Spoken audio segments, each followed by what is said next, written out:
All right, there we go. Hello, my friends. How are you doing? Oh my god, that graphic is still up. Let's get this away. Hi, my friends. I have to pop out the chat. There we go. Boom. Okay, now I can see what you're writing. Hi, Eric. How are you doing? Thanks for joining from Vienna. So same time, same town, same neighborhood. I have my cup with me again. There we go. So yeah. Today the chat is the live stream is mostly talking because it's about creativity, how to be creative. That's the topic for today. So yeah, let's talk about that. By the way, I might also try the poll function here. I've never used that in my chat. Let's see when some more people join. How is your I don't know, how is your life? How is your creative process coming along? Let me know. What you're working on right now is always interesting too. Oh, by the way, for the just to let you know about that too, for my America trip. So I have a lot of stuff planned this year. I will be in June. I will be in London, business-wise, but also create stuff for you. And then in June, in June I will be in London in July, or end of June actually. I'm probably going to fly to Los Angeles to go to the VidCon, which is a YouTube conference, kind of a creator conference, really good. It's really inspiring. So even though I might probably not travel through the US in this year, I will still fly there just to pick up all that knowledge and maybe make some connections with interesting people to work with, stuff like that. And then I might go to Greece, I'm not sure yet, to film and photograph there to create some cool stuff for you. So yeah, lots of projects on the horizon. There we go. Hi, Sandra. Thanks for joining from Washington State, USA. How are you doing? Marie from Sweden. How are you doing? Michael from Germany. Thank you very much for joining. And the reason also why I talk about that is because I asked some of you if you want to travel with me through the US. But afterwards, I think I need to put this a little bit more away from my face. I thought about it. I think it's too much stress. You know, it's not fair that I do that. I need to get better at that filming stuff because that's the most stressful thing. And also a creator kind of, if you travel as a creator, it's not holiday and it's not relaxing. If you come back, you need time off because it's just like super intense work all the time. You need to film and photograph and write scripts and cut the videos or at least review them and all that kind of stuff, and maybe also create content for YouTube and stuff. So it's like you're always working basically. So it's not really nice to bring someone along, you know. Maybe over time I get like different, I get better with that or stuff like that, so I have more time to do other things. And also you always have to do something that's interesting to the camera. It's pretty important stuff. Right, so yeah, I thought that it's just not good. It's just not fair towards you to do that, to bring someone along. So yeah, let's see how that works, how that goes. Marie says, I'm currently in a lot of pain. Oh, that doesn't sound good. I live with chronic pain because I did lots yesterday. Oh, okay. Well, I hope you get better. And I don't know, do something that helps, maybe a hot shower or like a pain medicine or something. I don't know, something that helps you feel better. Eric says, love Greece. Samos, Creta, so marvelous. Yes, although I'm mainly in the how do you say, in the solid country? No, what's the English word for that? The main country, you know, not so much the islands. I have visited the islands maybe once or twice.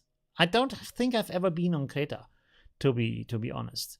Okay, anyways, let's go to the topic of the day. And I wrote down a list that we can talk about, but I also thought it's a good idea to look at the rules from the Hitchhiker's Guide to the Galaxy, because that's actually really good for creativity, but also in general. So let's talk about these rules because they are actually written in a very smart way.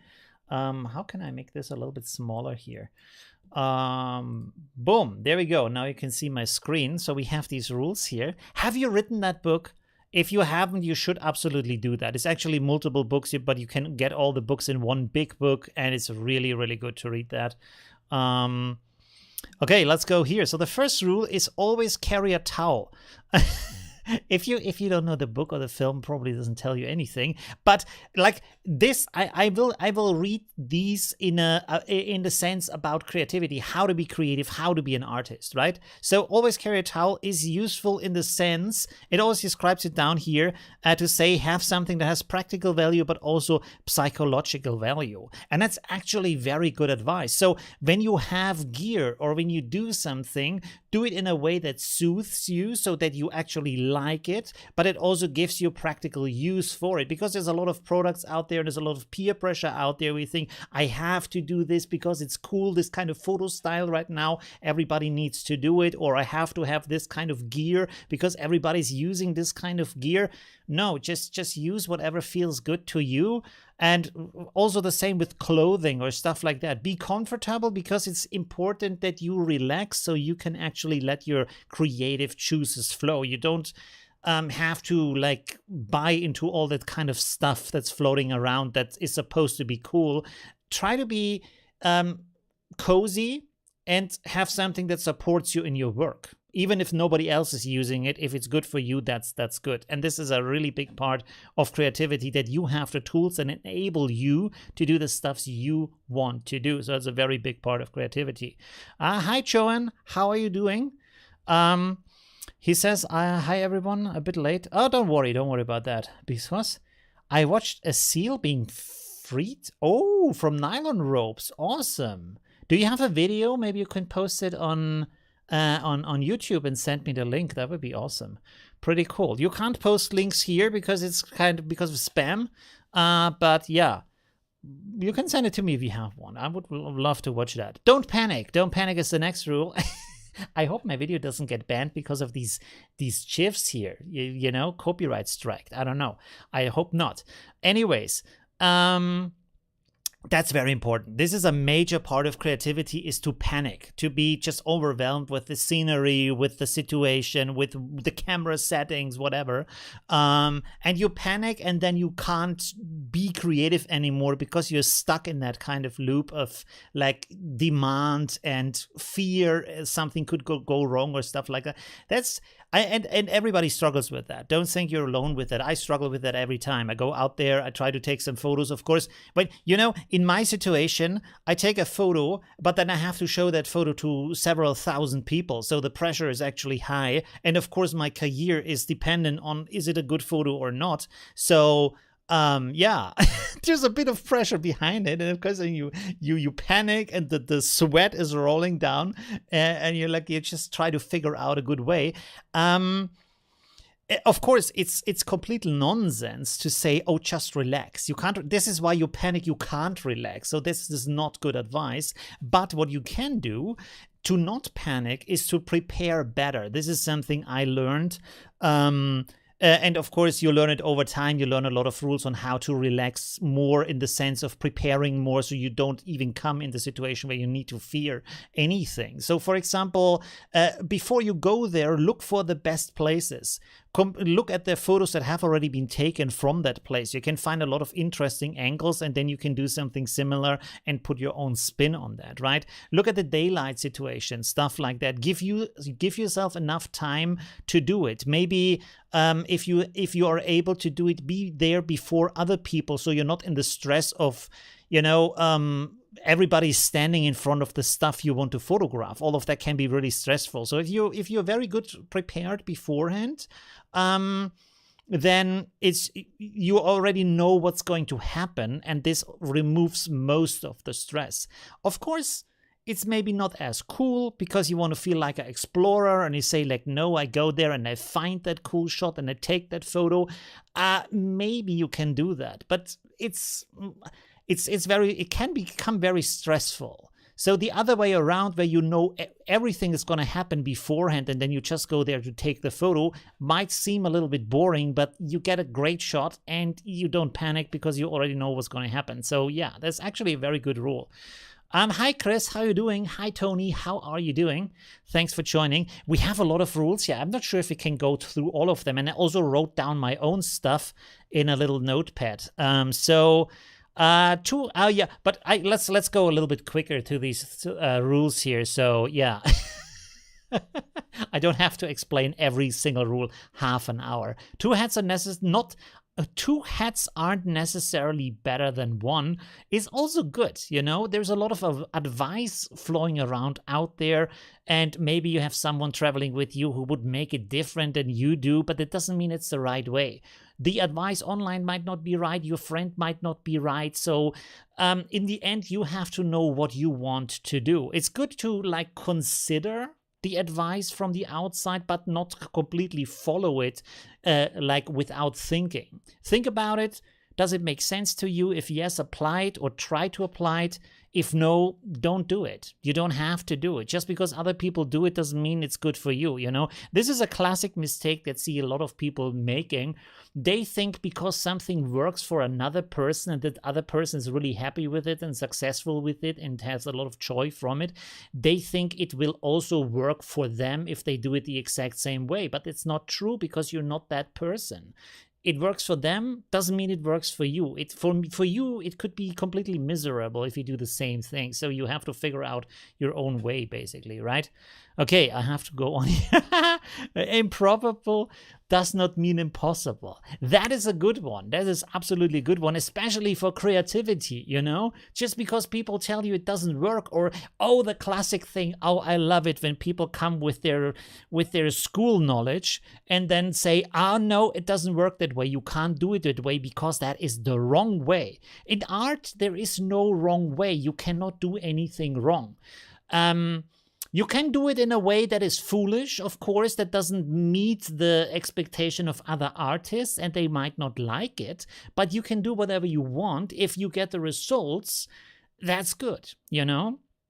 If people would always do it the same way, art would never change. So if you think you want to do something, like if you say, hey, it's daylight out there, but I'm gonna photograph with 10,000 ISO and put a filter on my camera to cancel out the light or something, because it's just like, and the picture is really noisy. If that's the result you want to get, if you want to have a noisy picture because you think it looks cool, do it, you know? Don't let other people tell you, oh, you have to like 100 ISO, blah, blah, blah. No, if you think it's good, do it. It's okay. Don't worry about that, you know? There's a lot of rules where people say, oh no, like this and that and stuff like that, how you should edit that. They come from a certain background, and that background might need it that way, but not you, you know? So if it feels good to you, do it, you know? It's good to learn the rules, but it's also good to break the rules, right? Let's go to the next one here. I'm still talking too much about these individual rules. Are you on PP Island right now? Oh no, I'm not. These are the videos from last year. I'm extremely slow. This is, by the way, this falls into the don't panic rule. Because I made all these videos and then I thought, like, first of all, I was very unexperienced at filming at that point in time. So a lot of that stuff is not really great content-wise. It's not good content for a YouTube video. But I still kind of, so I'm kind of very reluctant to actually cut these videos and publish it. But then I thought, yeah, they are on my second channel, and if you don't want to watch it, it's okay. You know, it's not good content. I know it's not good content, but it's nice to, I don't know. I don't know. But I'm not on PP Island right now. I learned a lot about creating like video content with a camera, you know, so in the meantime. So a lot of that stuff is experience, you know. Should we go through these? Is this interesting to go through these rules from a creative standpoint or not? Because I also have my own list. But let's go through them. Oh, yes. No, let's not make this a poll. I'm not sure. What should I make a poll? Oh, yes. Okay, let me ask here, do you panic when shooting photos? Chris? Yes and no? Yeah, I think, does it work like that? Oh, we have to write that. Yes, no. Ask your community. There we go. There we have a poll. Does the poll work? Do you see that? Oh yeah, there is. I've never tried that. Cool. Where were we? Just when you think life can't... Oh, Just when you think life can't possibly get any worse, it suddenly does. Yes, of course. So never be sure about, oh, this is gonna work, no problem. I'm so confident, I'm so professional. I just go there and it will work exactly as I thought it would. No. So always have like a second plan, like a backup, any kind of thing you can do alternatively if it just doesn't work out, which by the way in Thailand I didn't have, so that was a bit of a struggle because it was lockdown, the weather was bad, I couldn't go anywhere again because of lockdown, so all the stuff I wanted to do for you didn't work out, and on top of that I didn't really have experience on how to film that stuff, so yeah, and I didn't have a backup plan either, so yeah. Yeah, that's not good. Always have a backup plan. Okay, let's go to the next one. How many, I don't know. There are a few things in the universe. See, I'm panicking. That's not good. There are a few things in the universe worse than bad poetry. Yes! These rules, they are so good. I love this book. That's actually true. Like, the meaning is like in art, there isn't really something worse than bad art, which of course, again, it might be a little bit more pressure for you, but,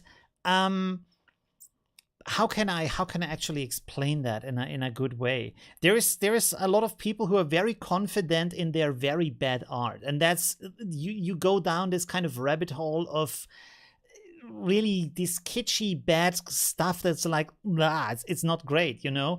But if you're stuck in that hole, it's really hard to get out from there or even realize you're in there. So that's the big problem, and that stuff is like really cringy. Yeah, you don't even realize it at that moment, right?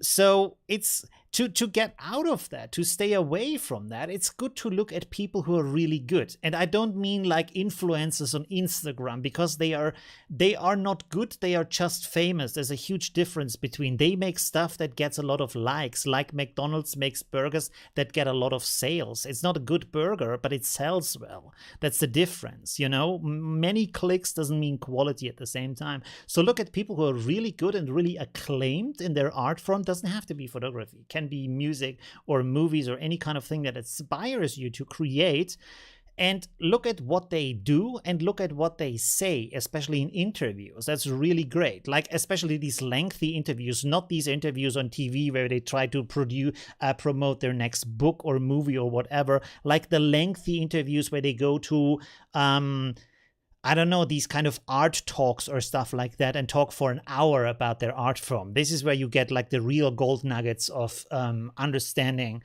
what their art form is about, right? So that's pretty good. Yeah.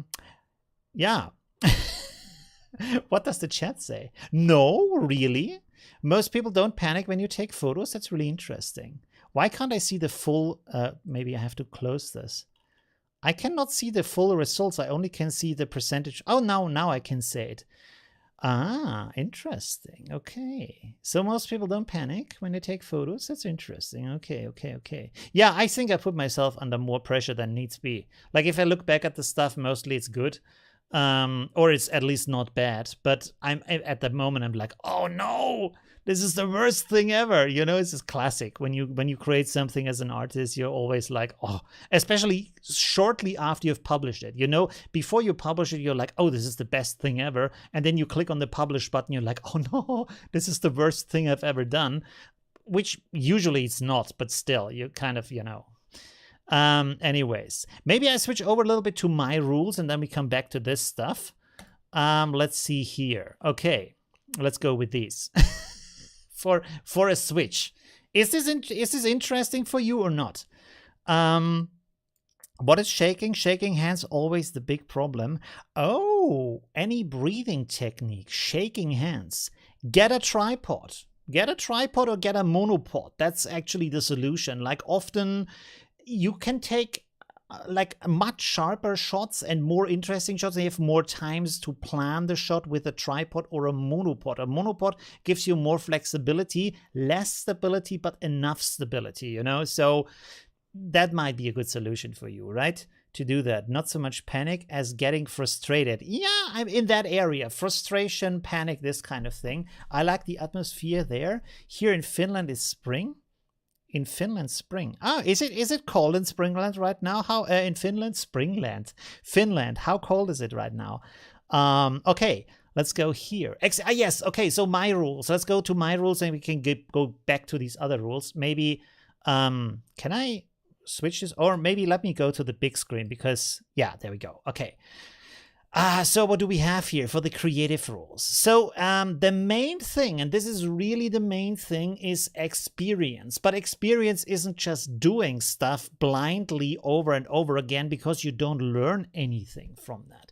Experience means that you do something and then you review it and look at what other people are doing, read up on some advice, look at how you could do it better, maybe get some reviews from people you trust, not some people online that you have never heard of, like just random people, because you don't know what their background is, but people you trust, and then do it again. So have this loop of doing something, reviewing it, learning a little bit more, doing it again, always like, you know, like this, because there is where the improvement is. Because experience, actual practical experience, is where you learn to be creative, because creativity is like a language and you need how to speak that language, and you need to know how to pronounce that language, right? And this is only something that comes from experience, not from just sitting there and learning books or reading, looking at YouTube videos. You have to actually do that, you know? A second part, really important for creativity, is to experiment with all kinds of different things. This is really important. Don't always do the same thing.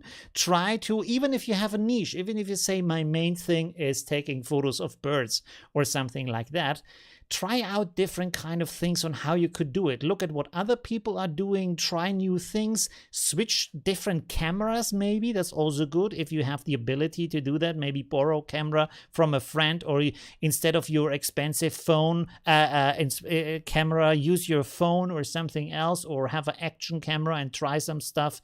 And just experiment to find out, because there you have a very big chance to find things that are creative and interesting, and that might be a new way for you to do things. And at the same time, it's a lot of exercise that opens your horizon. This is a very big part of exercises, opening your horizon and your ability to think creatively. Because again, creativity is a language and you need to speak it, and you need to get fluid in it, you know? So when you learn how to speak it and pronounce it well, and like be poetic in your pronunciation, in the way you choose the words, basically, in the sense of creativity, it becomes more interesting. And this is like experimentation is a big part of that. Of course, I'm talking about photography, not about writing, but same thing. You know what I mean?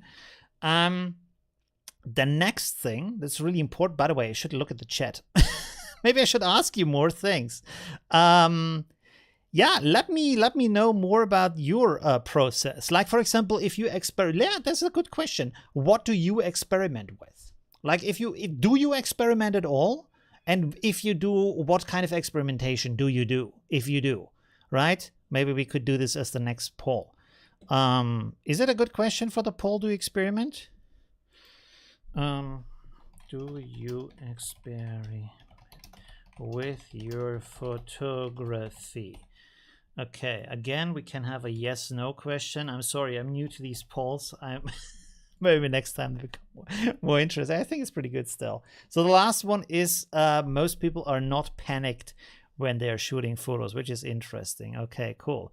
Oh yes, follow your energy. I think we talked about that before with the Guide to the Galaxy thing. This is important. There's a lot of stuff out there on what people do and why it's great and how they do it and what kind of success they have with that and all that kind of stuff. All of that is not you. You have to figure out what is your energy and then follow this kind of thing that you like to do, that you enjoy to do, that's your style, that's your expression. It doesn't matter if other people enjoy that the same way you do. There will always be some people who enjoy that, you know. Of course, if you want to have a success where a lot of people enjoy that, you should kind of figure out what you enjoy is also enjoyable for others. But if you do it only for yourself, just have fun with it, you know. But that's an important thing, you know. And for example, for me as a creator, I look at a lot of videos on what other people do and how they teach, how to create content, stuff like that. And of course, there's a lot of things of creators. They have a certain energy, they have a certain style, they have a certain way of doing things, they have a certain personality. But over time, you find out that's just not me. I could try to do that, but I feel it doesn't fit me. It's not how I am. It's not how I do things, you know? So you have to figure out what is your style? What is the thing you're interested in, right? For example, I often tell you, I like photography in my own pictures that is larger than life, that brings the place into a new kind of realm that is not everyday life, but is just special. And like where you look at the picture and you think, wow, what a nice place, you know? So yeah, because I don't know, yeah, it's just something that suits me, that I like in a photo, you know? So yeah, this is kind of the energy that I like in my work, right? Oh yeah, this brings me to the next point, which is do you don't compare, instead analyze. This is also very important. This actually is the same kind of thing, basically, but a little bit different, because often people compare their works to others who are often a lot better, because of course they are your idols. You want to be like that person, but you compare yourself completely to them and say, why can't I be like that? Why can't I do this stuff? You know, again, you're not that person. Again, this is not your style, not your expression. So instead, analyze their work and look at what they do and how they do it, and ideally also figure out why they do it. This is a very important part. Why are they doing it that way? And then figure out which of these elements are actually useful to you when you do them, you know? So you can apply the things that fit your own energy, but the rest you throw away because it's useless to you. You don't need that kind of stuff. It's super awesome for them. For you, not really needed, you know? Yeah. Well... Okay. Oh wow. Okay. By the way, I'm feeling right now that I'm pushing so much energy out. Maybe we should. What could we do to ease this up a little bit? Because, by the way, recently I watched my Barcelona video with my mother, and she was like, "It's really interesting, all the stuff you say, but it's so much stuff. I can't handle all that stuff," because it's a half-hour video, which is really, yeah. And I was also sitting there because I haven't seen it for a long time. I was like, holy crap, I need a break. You know, after 10 minutes, you're just exhausted. It's just like bam, bam, bam, information. Because I'm fascinated by it. So for me, it's yes, I want to push all that information in there, but listening to it, you're on the receiving side. It's just like it stuffs your face with so much content. It's just not good. How can I what could we do right now to have a little creative break maybe? Do you got an idol? Yes, of course, a lot of people.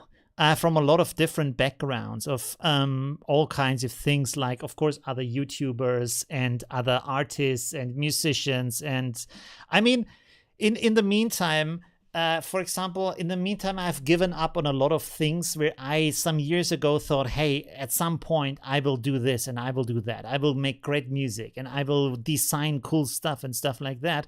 Because at a certain point you figure out it's impossible to do that because you can't be that good. The other person that is your idol has spent their whole life getting that good. So you won't do that in a summer and say, yeah, I'm just going to do a nice track, you know, a nice music track. I'm just going to design a nice, cool thing. And that's it, with no experience, just like, of course, some experience, but like lacking a lifetime experience, you know? So, I found it's much better to focus on one thing.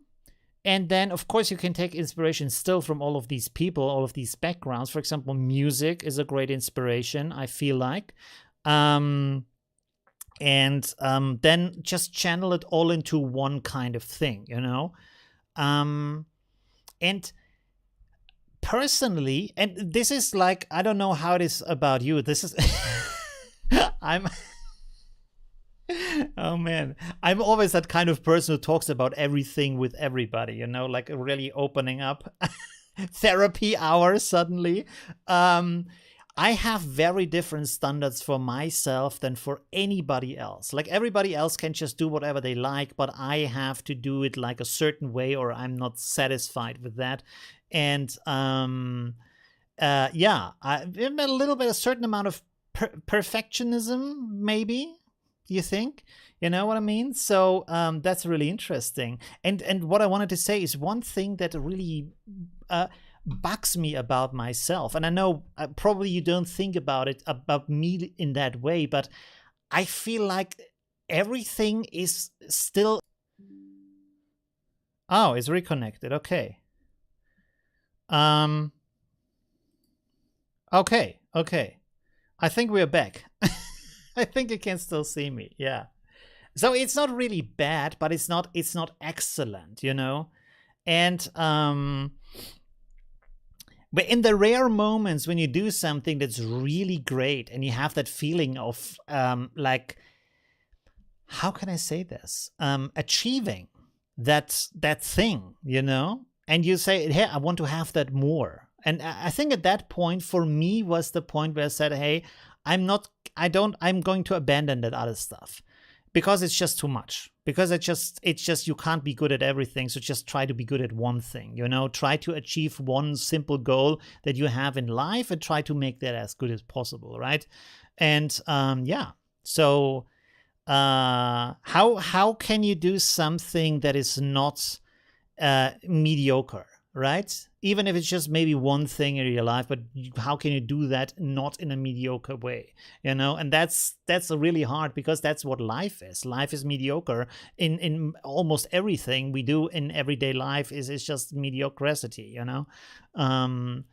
And how do you get to that one level just for a moment maybe to do something above that? That's kind of the search, you know, right now for me. That's the goal. Yeah. Was that a little bit of creative break? I don't know. Protocol.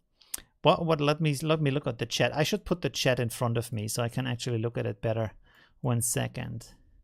Most people do experiment. It's interesting. Okay. Maybe post more of these experiments in the Facebook group. That would be great because I'm not sure. I mean, you experiment in Affinity Photo. Yes. With photography, I'm not sure I've seen too much experimentation. Nat says panorama photo, for example. I don't have a 10mm. Use panorama use panorama IS instead. Okay. Do you use other creative tools like paint, sculpture, music, etc., or only photography? I mostly use other mediums, actually. You know. So, although, let me think about it. Well, I dabble in them a little bit, like a little bit music here, a little bit drawing there, a little bit writing poetry here, you know. But more and more like content creating in the sense of photography and video, and especially video. Photography, of course, is the medium that carries everything. So that's an important part of that, to get really good in that and to figure out my main philosophy behind that. And video is bringing everything together in a sense of story that I can give you as a video, you know, and I'm happy that works. But of course I have to get much better with creating film, you know. That's still kind of a process I have to learn. I feel it's not that hard. Especially if you know the rules, but or if you figure out what works, but you still need a lot of experience for that. What is the next? The next chat says, did you? Oh no, I have already read that. What is protocol? I don't know what that means. If you don't have a panorama lens, maybe you can do like these panorama shots and stitch them together afterwards. You don't see it in the. In the camera right away. Or you can do it with your smartphone, does automatic stitching for you and everything, like great result. That might also be a possibility. Yeah. Okay. Should we go on with the should we go on with the list? I'm not good at relaxing, as you can see. Maybe that's the next point. I don't know what's the next point here. Oh yes, this is actually the next point. We found it. There we go. Accept yourself and allow yourself freedom. This is probably easier for some people and harder for other people, you know. But I think I'm pretty sure that everybody has problems with that, because among artists, that is super common. I can't imagine it's different among hobbyists. Of course, maybe because it's not your profession, you don't have as much pressure behind that. But among artists, it's like the main thing is doubt, self-doubt. So accepting yourself, who you are, especially at that point in time that you're not as good as you would like to be, not as achieved as you would like to be, and all these kind of things. To accept that and say, that's okay. I will be there at some point. I'm not there, but it's good at how far I've come so far. This is very important for creativity, because otherwise you get this kind of creative block. You can't relax enough to be creative. So accepting that is pretty okay. It's pretty important. And then also allow yourself the freedom to do things is also important. Because we hold ourselves back in a lot of different ways. And often we find a lot of excuses why that might be the case. For example, for me, why I am not right now traveling, why I'm not in Thailand or in the United States or in, I don't know, in Mexico or somewhere else, because I'm a full-time online creator. I could be wherever I want on the world and create there, but I'm here in my room. Why? Because I still haven't found the courage, maybe, or the, I don't know, to just go and do these things, right? So I don't know, you know, maybe also I need more experience, I don't know.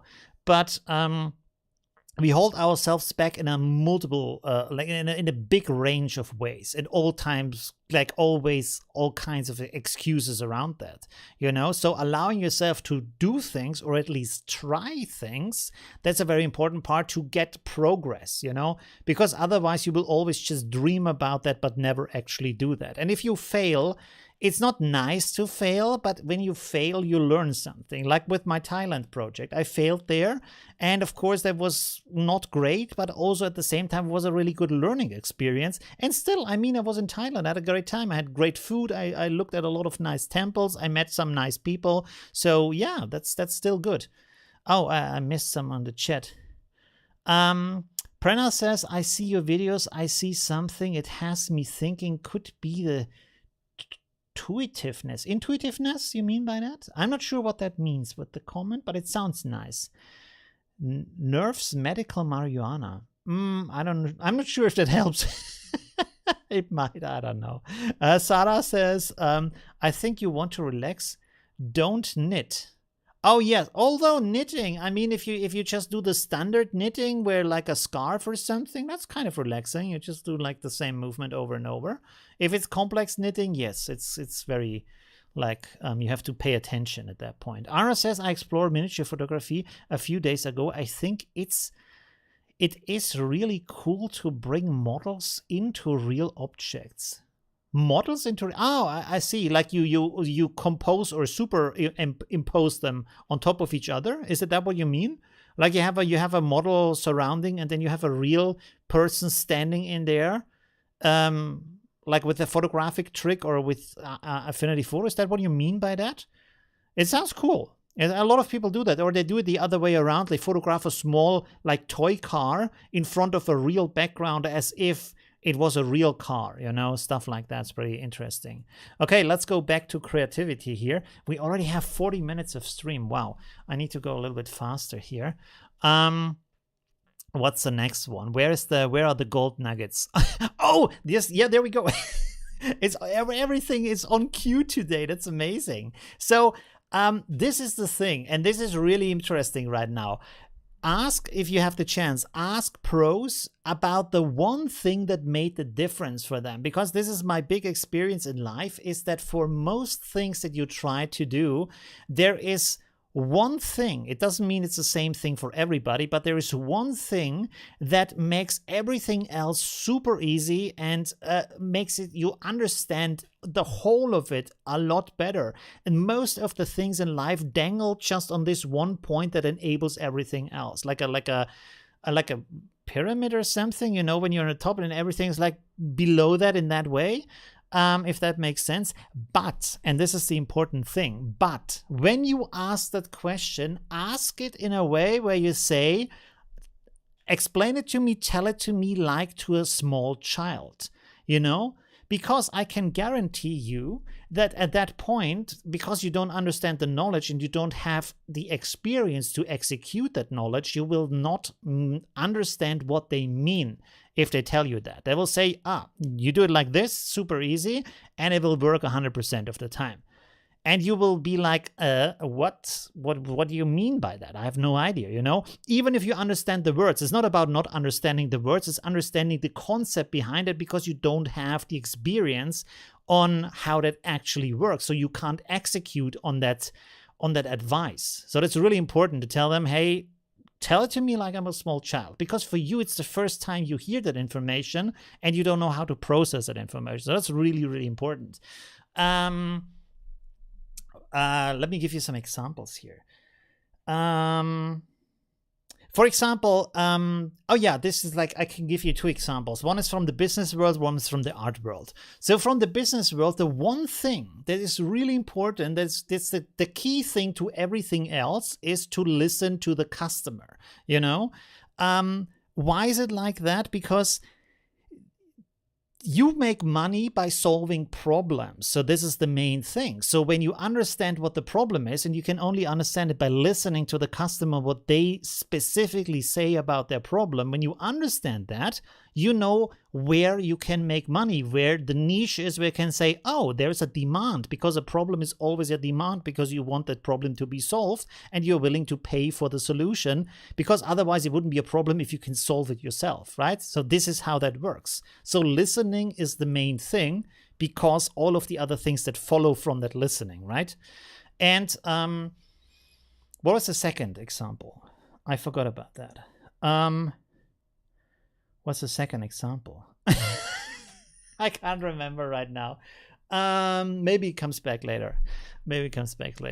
But that's, this is really important. I should have wrote down two examples. Oh yeah, here's the next thing.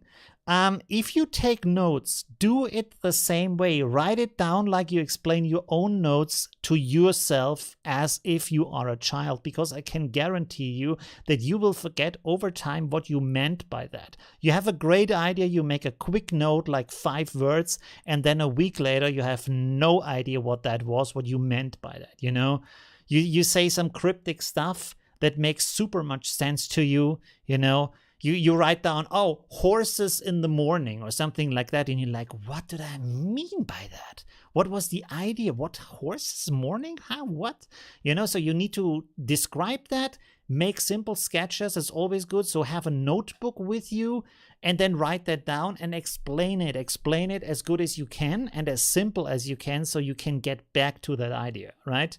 All right, so that's very important advice for creativity, to take these notes and also to ask other people what are these one things, because that's my main experience with most of the things. There's one thing that leads everything else, right? Okay. I still haven't remembered the second example. I hope I will later on. Or maybe you can ask me things and I come up with that. Nat says art. I don't know. You have to say full sentences. I don't know what you mean by just one word. I don't know what art means. Sandra says horses in the morning, feed them. Yes, that could be, that could be. And you just don't know, what was it? What was that one thing that sounded so amazing?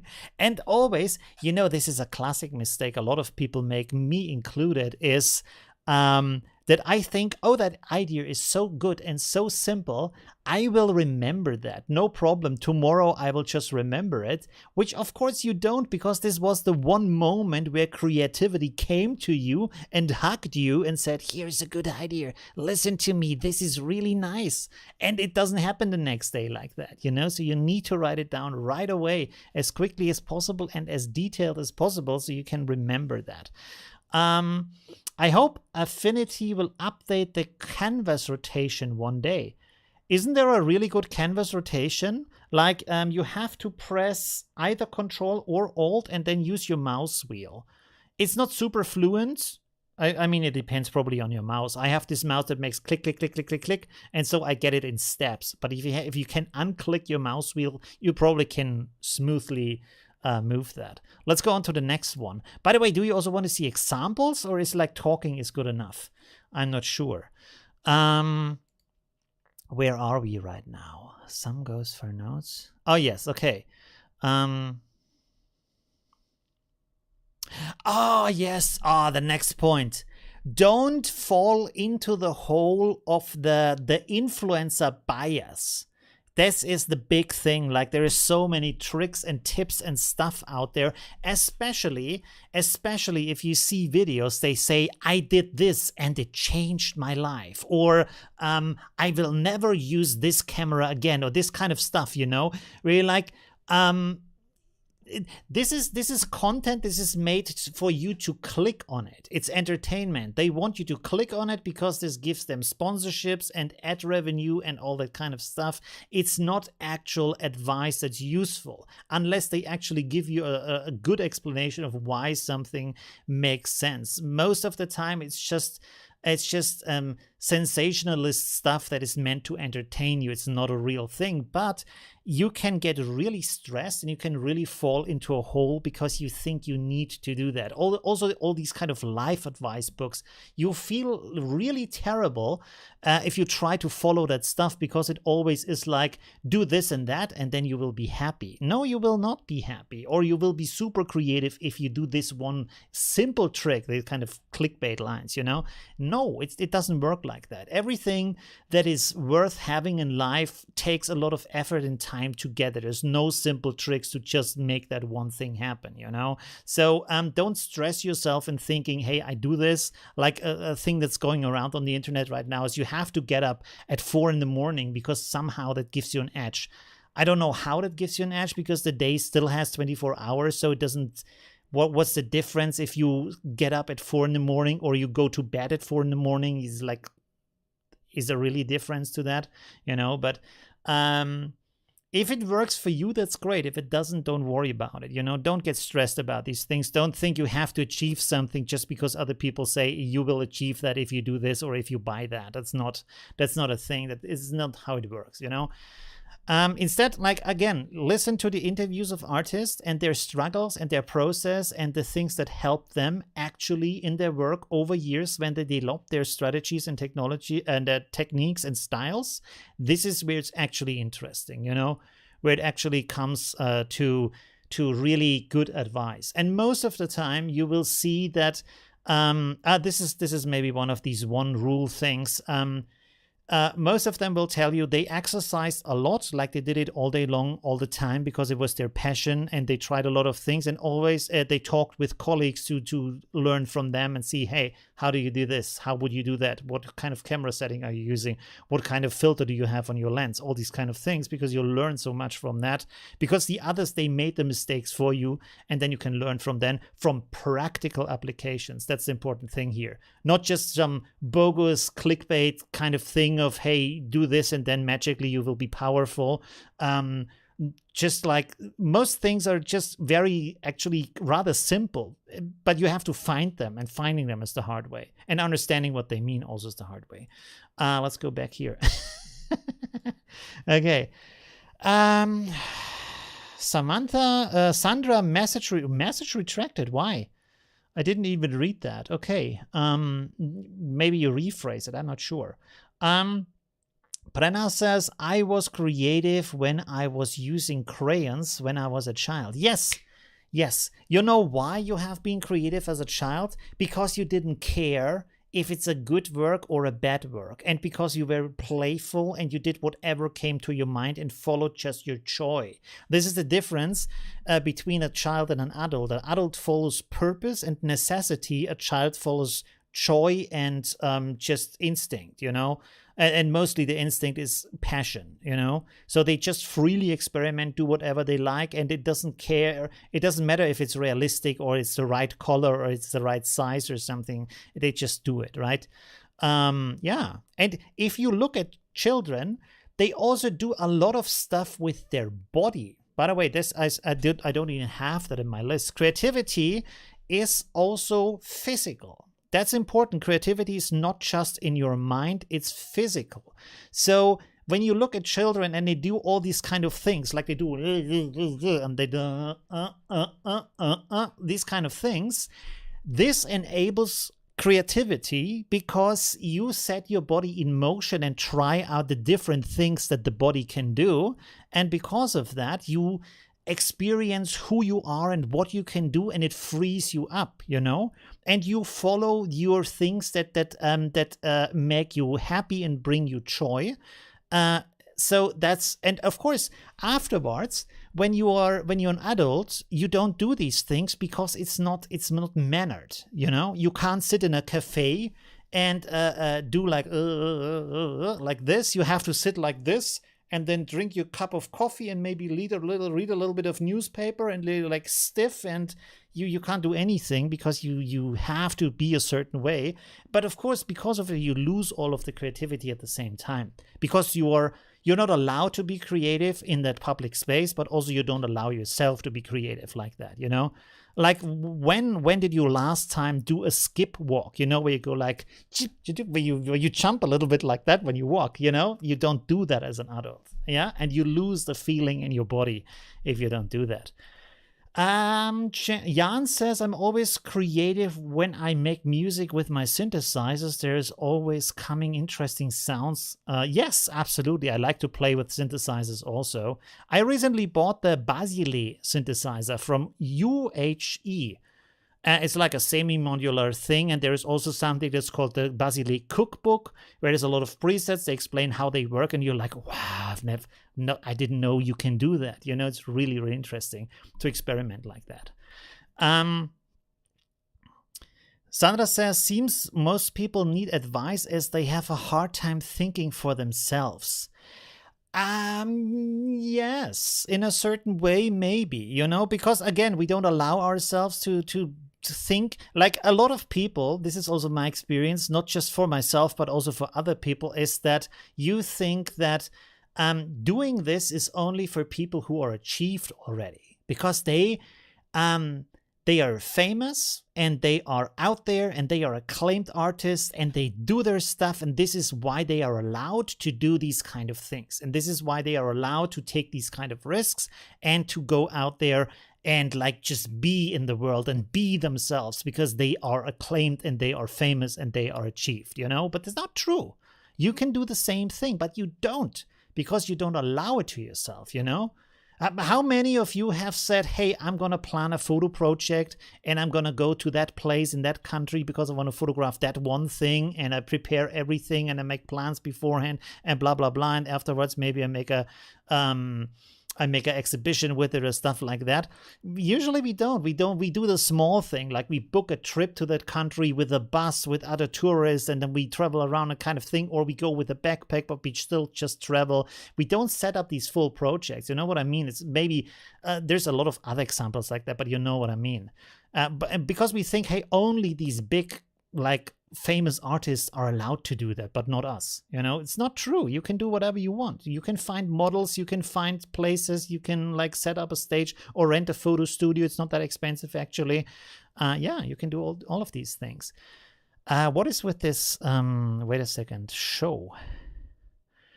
Sandra says, by the way, did my chatbot remove your messages, or did you retract the messages yourself? Because it's kind of strange that 2 of your messages are retracted. Do you really want to see a 70-plus-year-old woman dancing to music she loves? Not in public, but a lot in my front. Why not in public, you know? Like in recent years, there have been several of old people becoming famous because they go to techno clubs or to Goa parties or stuff like that, and they just dance like everybody else. And the people around them are like amazed, like, oh, you like that kind of music? And it, like, especially, you know, with my age, like I'm also not the youngest, like I'm 45 right now. And I have like, you go to a club and you have like people who are like 18 next to you, like, oh, you like the electronic music? My generation made the electronic music. You listen to my music, not the other way around. You are in my space right now, you know? What are you talking about? We made techno. Your generation listens to. Of course, you like improved the techno, but we made the techno and the rave and the goa was all my generation. So that's completely okay. Do it if you want to do it. Do it. Let's go on with the list here. By the way, of creativity. Sorry, I'm just talking too much.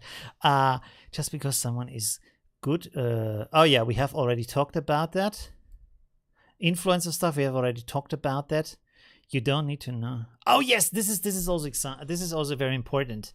This is what a lot of people tell me is, oh, I wish I knew all of the things you know on how to use the software. You don't need to, believe me, you don't need to. Learn the things that are important to you. Of course, try the other things and see if they give you something that might be interesting to your workflow. But you don't need to know all of the tricks, and I myself don't either. I'm often, like, not often, but sometimes looking up my own videos where I look at how did I do that like 2 years ago or something like that. Because of course, you can't know everything. The software and the tools and everything is just too complex to know every little thing. So you take notes and you have your video playlists and you have your own kind of content or something like that where you look it up. You just search on Google and try to figure it out. The good thing is when you tried it once, you have at least a tiny bit of experience. You have at least done it once and can like benefit from that experience. Even if you don't remember anymore how you did it, when you look it up again, you say like, oh yes, I forgot about it. Yes, okay, that's how you do that, right? So doing it once is good, but you don't have to remember that. This is the biggest thing between our generation, or let's say my generation. Like I said, I'm 45, and the generation of my mother. In the time of my mother comes from a physical age where you have physical goods and physical knowledge in books, and this is long gone. In the time between when I was born and now, mankind has created more knowledge than all of the mankind before them. And we have been around, I think in Europe for like 60,000 years as culture, as actual human culture, 60,000 years. In that time, we have created less than in these 45 years that I've been around, right? And even now, I think every 2 years we create more information than everything before us has ever created, because we are in the information age. So it's forget about learning things to remember them, learning them to have experience with them. That's the thing. And then just look it up afterwards, right? Don't make the mistake that you have to know everything. Get good at the one thing that you like, or at the kind of thing that you want to have. Try to get good at that in the way you want to get good at that. That's very important. Making notes, we have already talked about that. Oh, yes. Well, I think I have already also talked about that. Is do research in really good artists. Not just like willy-nilly anybody who just like has a lot of followers or stuff like that. Really good artists. Because, I actually have removed that point, but these are different industries. And it's kind of important to understand that. And a lot of people don't understand that. So, there is, because a lot of people think like art is art. Everything is like, it's all the same. Creativity is creativity. It's not true. It's not true. There are different industries and there are different working methods and there are different philosophies. So when you are, for example, an Instagram content creator, what you want is to create content that is amazing to people for 1 or 10 or 15 seconds, and that they leave a like and that they leave a share and that they leave a subscribe. They click the subscribe button. That is the main aim. The content is, especially with the really, really good creators, that content is very, very, very, very, very streamlined to achieve that goal. They do everything to maximize the chance that you like and share and follow. That is their main goal. It's not art, it's not creativity, it's not being a good artist. It's like, share, follow. This is their currency. This is how this is where the money comes from for them.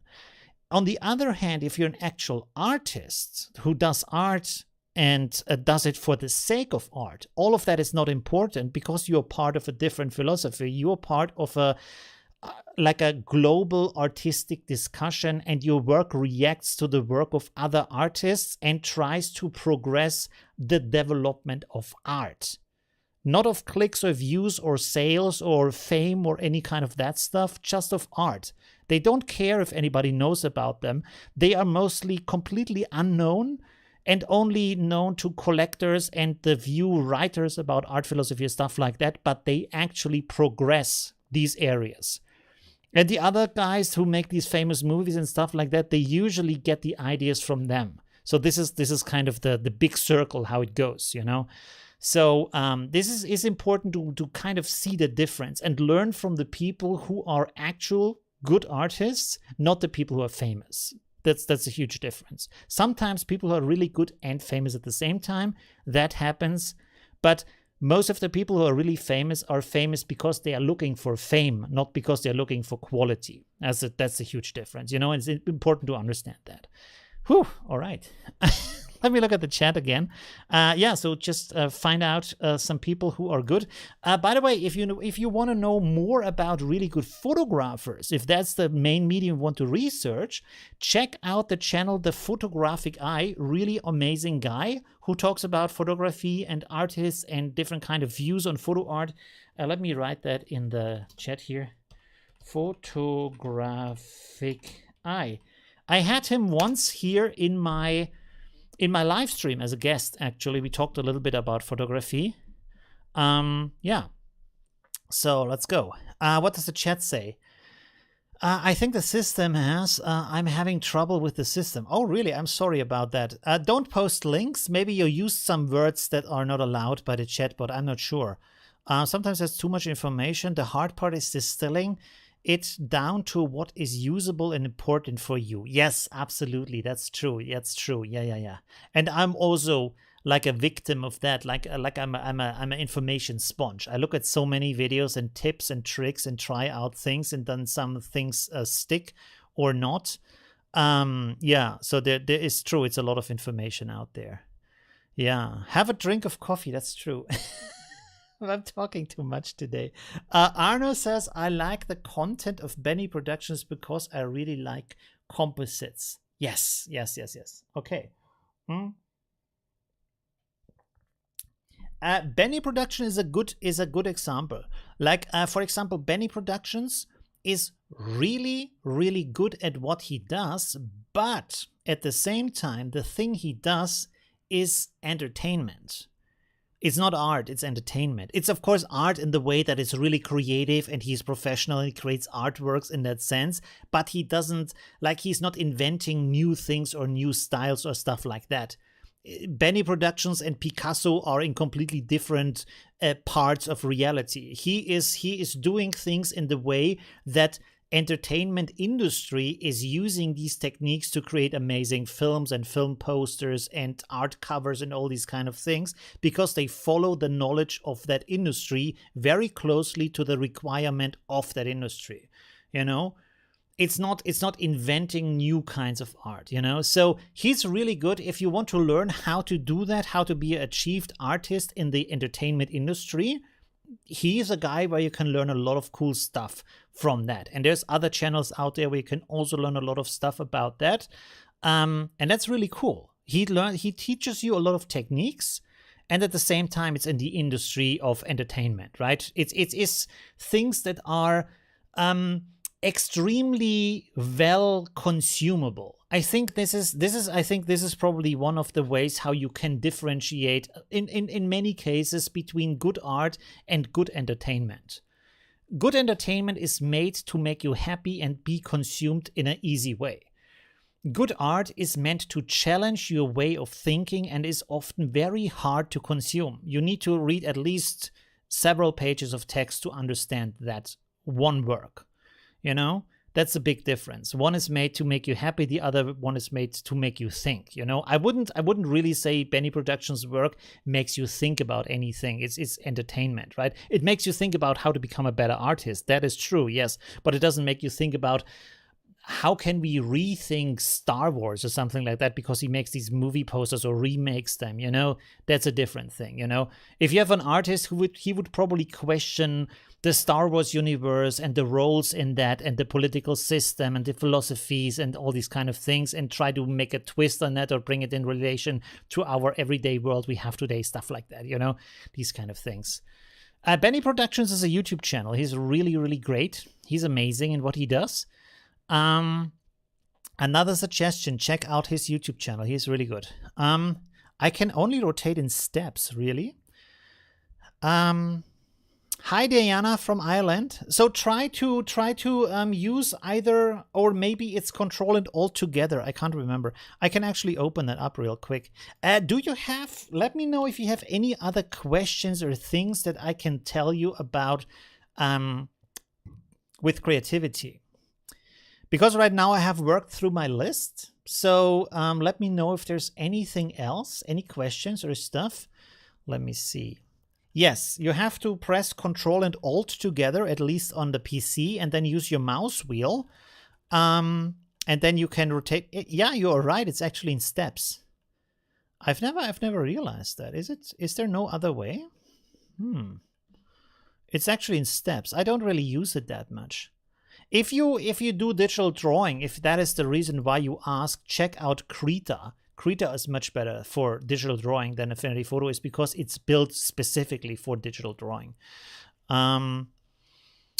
Chris has a question mark. I don't know what this is referencing to. Gary says, do you shoot film photography? What is film photography? Do you mean set photography? I would like to. I've never done that. Set shooting. What is film photo? Or do you mean like cinematic style photography, that kind of art that is inspired by film?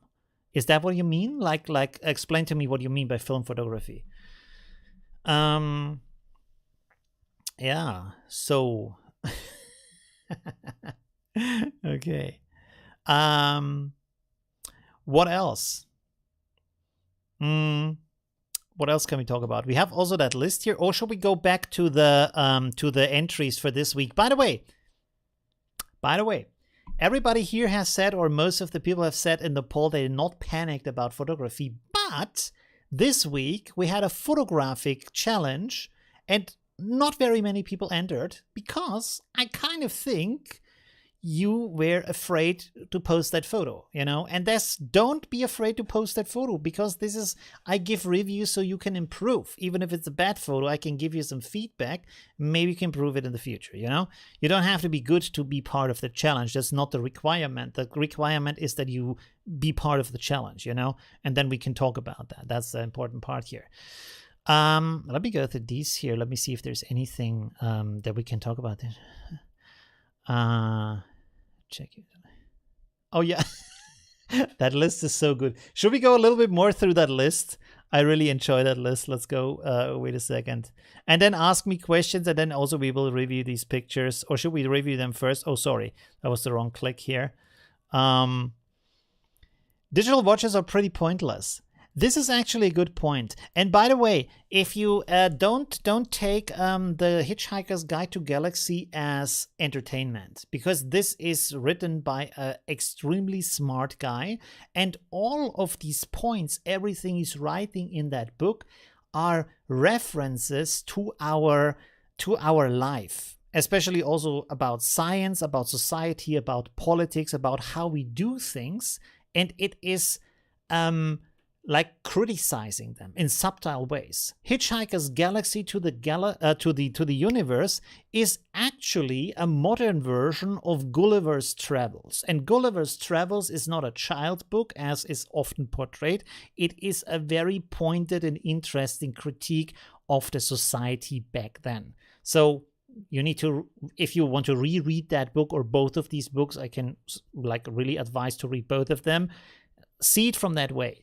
So why are digital watches pointless? First of all, you have to remember I'm getting into my philosophical corner. So now I need to have some pop-up on my screen where it says like philosophical corner or talking hour or something like that. Therapy session.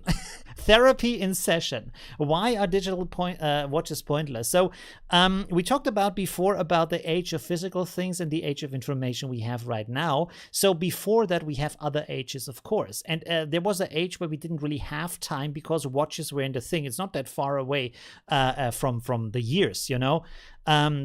Watches are a pretty new invention, actually. So what is the problem with watches? Watches, the meaning of watches is synchronicity in daily life between all the people out there. This is really important because in the past you didn't have that. So in the past, the processes have not been synchronized. So people would wake up, for example, when the rooster is screaming, not when the watch clock is exact to the second, you know. So when you're exact to the second, you can of course like have processes optimized to the second, you know, with the billing, with the transport, with the production, everything. So when you think about that, when you have, for example, a production row, as you have in the industrial age, and you have one worker and he gives the thing to the next worker to put a screw in and then gives it the next worker to put, I don't know, a thing on and the next worker to paint on, this has to be precise to the second, because if someone is slow in that whole row, the whole row is slowing down, and this is going to become a real big chaos. So watches are organizing our daily life, but they also give us a system that we are so relied on that it's hard for us to imagine it without that. And also another effect of that is that we are all of the information, all of the entertainment, all of the news that we get every day, they are built around exactly that. So you have, for example, me as a creator, I have all these kind of different measurements. How quickly does a video get views in the first 1 or 2 hours? How many views do I get? How many people watch the first 30 seconds? How many people watch the first 10 seconds? Where, in what second exactly was the spike? Where was the drop off? Stuff like it's all of that is important. And if you're a really good creator, which I'm not that good in that sense of optimizing my content, also I want to be natural in my videos, so I try to not do it like super extreme.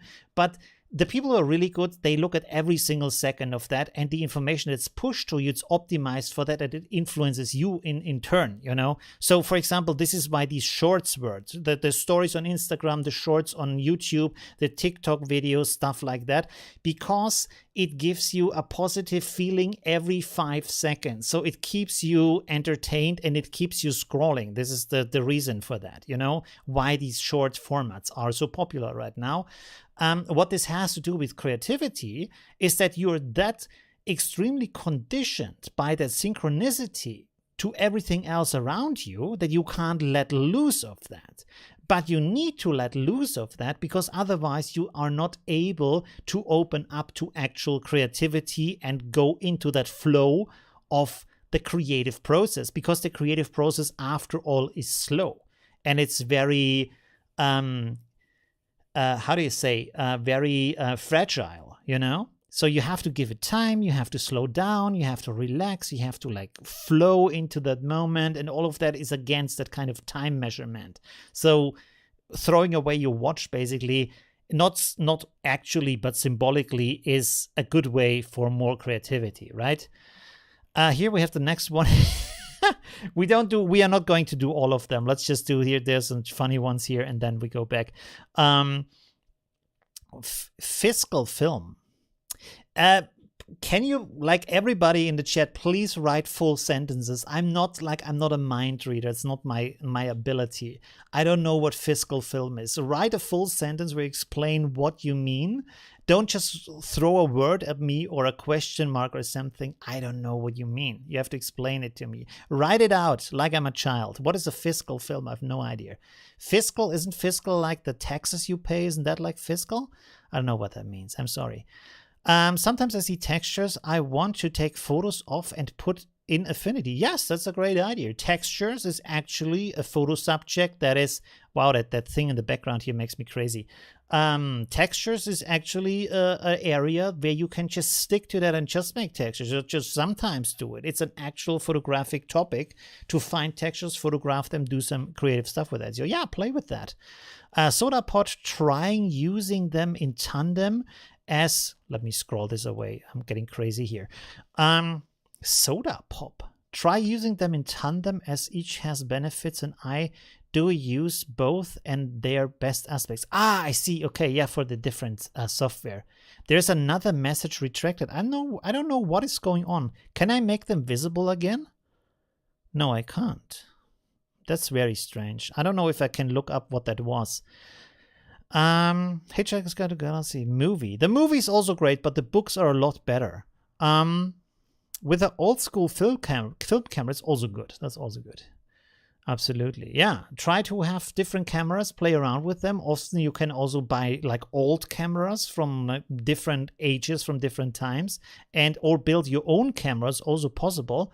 Play around with that. It will give you some really creative ways to look at photography, and also finding out how hard it was back then to do these things you can do today with just snapping your finger, basically, really gives you good insight into the actual possibilities and also the disabilities of film.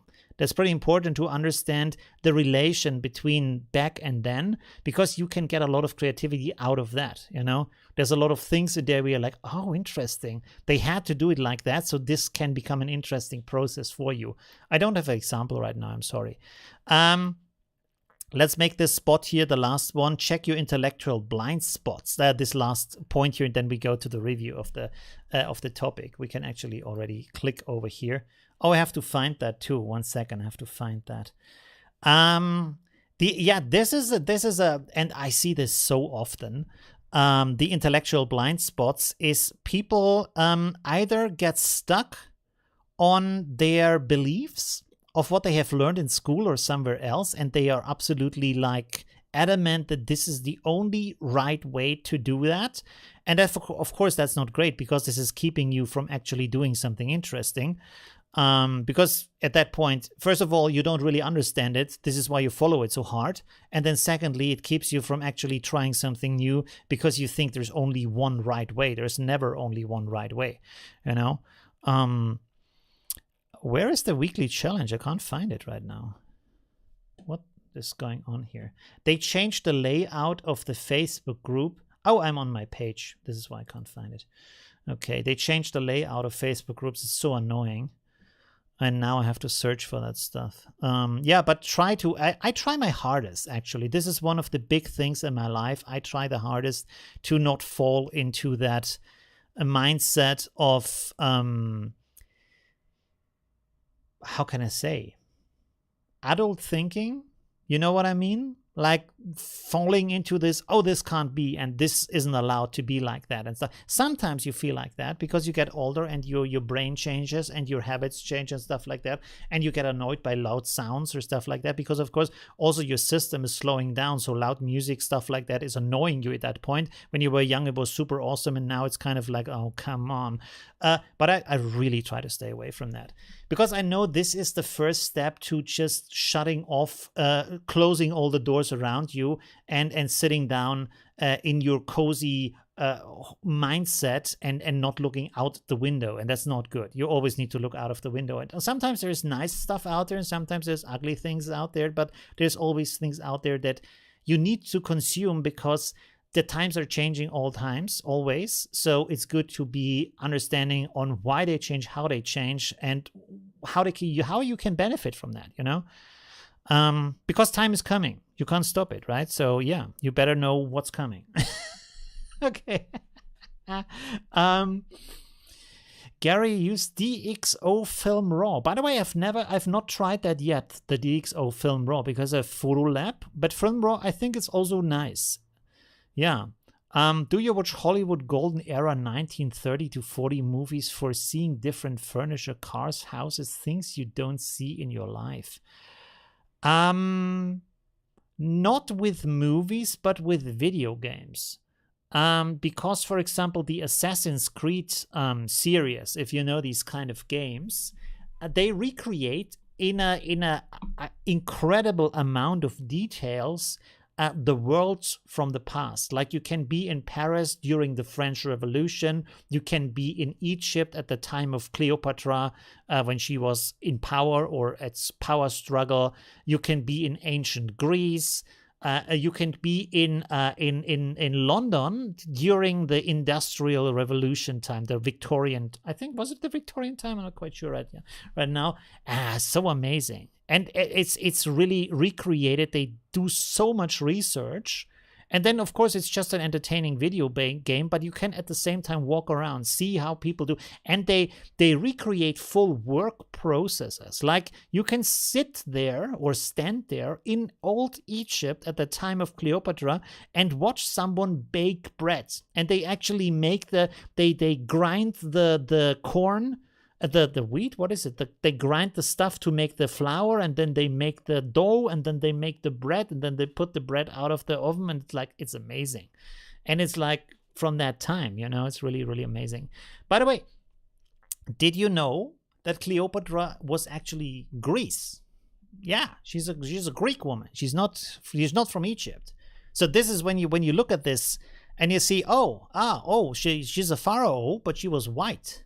Is because they are from Greek. They are not from there. They are not the Egypts from Africa. They are the invaders from Europe. They are Greek people. And they're also the Romans were there, but she's Greek, And the time between Cleopatra and the pyramids is as much as between Cleopatra and us now. So she was thousands of years later. This is also something that people don't know. They think, Cleopatra was living at the time when the pyramids were built. No, actually not. There's a lot of time in between. A lot of time. Anyways, let's look at the corn. Yes, the corn. There we go. Let's look at the entries. Okay. By the way, I think a lot of people, or some people, not too many people have posted anyways, but most of them have posted have posted photos from the past.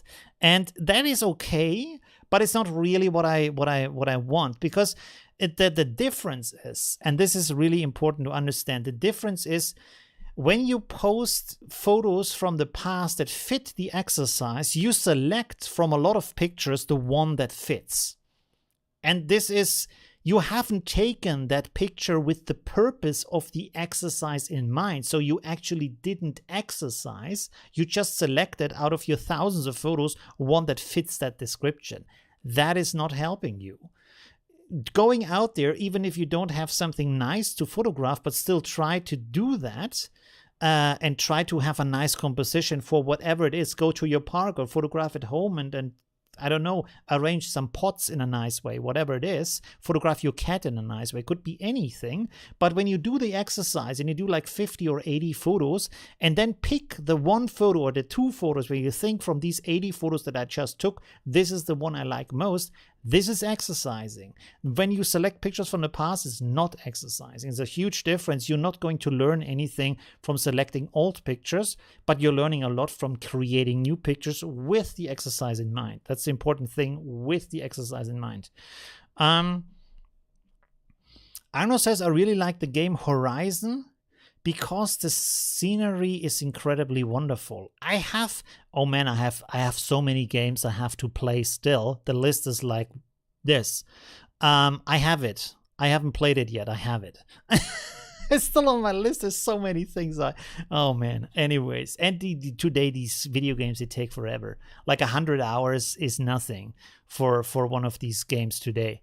Okay, really cool photo. This is from Chris, and he selected like a few years ago. It's not the task. Don't do that. It's not good.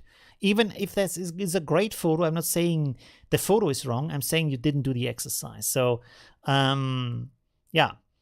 But yeah, still, it's nice. You have this kind of nice perspective here in the center, and you have a nice overview from the top, so that's also good. So you can see that's an interesting, it's an interesting photograph, and the lines come together in a nice way, and it's a nice situation. Even the sky has a certain drama to it.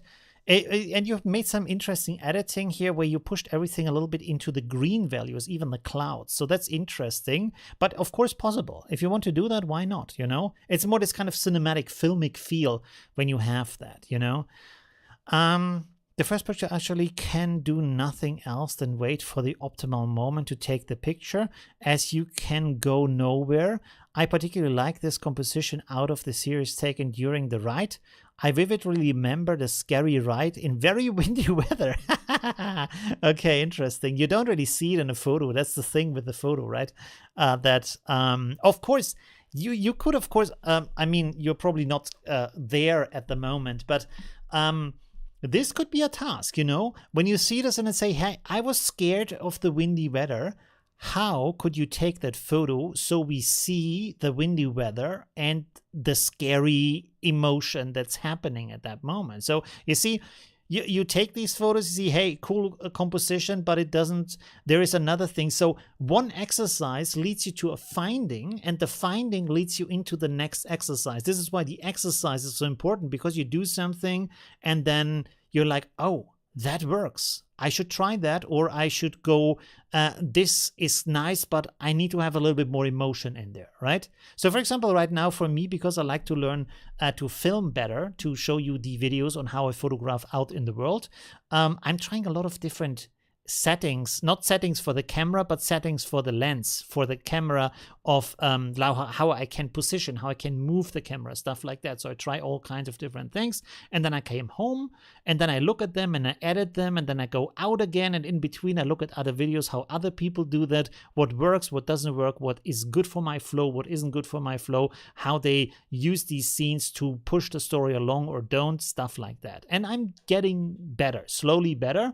And it helps a lot, especially to listen to people where they create content that you really appreciate, and that is something that is in tune with how you feel, and where you say, hey, yes, I would like to do it like that.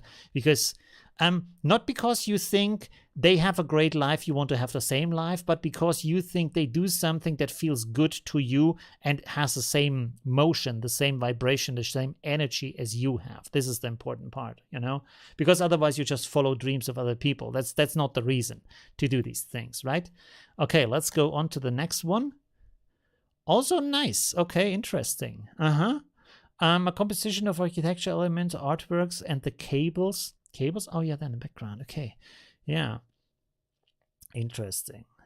Park the Nacos in Lisbon. I'm not sure how to pronounce that. Interesting. It's also very nice. There is, I feel like there's a little bit much going on, maybe, although it's still clear, you know, so that's okay. Yeah. But the in this case, for example, I feel like these lines, they are going a little bit anywhere. Like this is pointing in some directions and this is pointing in another direction. Then you have these beautiful lines here that also create some pointiness, but all in kind of a different direction. So it's a cool photo. It's a nice composition, but it's a little bit busy, maybe, you know. So you maybe could play around with that a little bit. So maybe, for example, if you bring, like, you know that I like to do that, bring the camera closer to the ground, photograph a little bit upwards, so this the building here gets more dramatic. Maybe have another position where you cut out a little bit of that information here. Or maybe, for example, if you go a step closer, by the way, I need to have my thing here. Wait a second, Swordsoft. There we go. Do I still have that thing on here? How did I do that? No, this is the zoom. I think I did it like this. Yes, I did it like this. Okay, so you see, for example, you have this here on the side and you have this here on that side. This information, especially down here. So if you went a little bit closer to cut this out and just have maybe this stuff here in the foreground, that could be better. You can try that because you have some stuff here left and right, especially this stuff over here that's just sticking into the image without giving you too much information about that. So yeah, this is, by the way, this is the tasks that you are, for example, just at this place, and then you take 50, 80, 100 photos from all kinds of different perspectives and just try them out. Just go through the place and take a lot of photos, and then afterwards at home at the computer decide if that worked out or not, because sometimes it will and sometimes it won't, and sometimes also take small variances. So don't just take from this perspective one photo. What I do is I see it like this and then say, okay, I take a photo like this and then I go down to the ground and take another photo, and then I hold my camera up and take another photo, and then I go a little bit to the left and take another photo. For example, you can see back here, there is another of these things here. You see?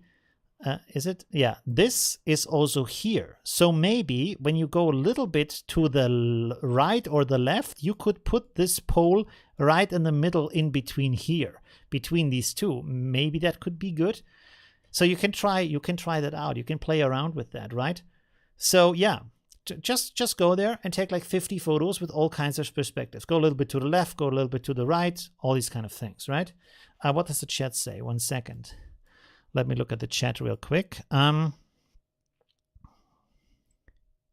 With the stipulation to be new photos. Didn't I write that there'd be new photos? I mean, I always mean new photos. But yeah, although if the people thought it's not new photos, why didn't more people post? That's also strange. I like it when it rains. It depends where you are. I like to see it. Yes, rain is always cool. I like all kinds of weather, by the way. Like, I like the strangest things. Like, I like to be in traffic jams. It's relaxing for some. It's relaxing and cozy to me. Most people hate it, but I like it. Traffic jams is like you just sit there and everything is like going very slowly and you listen to music and I don't know, you're surrounded by other cars and it's just like a cozy kind of thing. I don't know why. Soda Pop says, I like to use Affinity for assets and creating backgrounds. I love to use the Lazy Nesium plugin. What is that? The Lazy Nesium plugin? With Affinity for perspective drawing features. Really? Let me check that out. Lazy Nesium Pro. Oh. Ooh. Okay. Interesting. Yeah, I have to check that out. Good. Thank you very much for that. I will check that out. It sounds really interesting. Okay. Hi, Jens from Germany. How are you doing? Thanks for joining.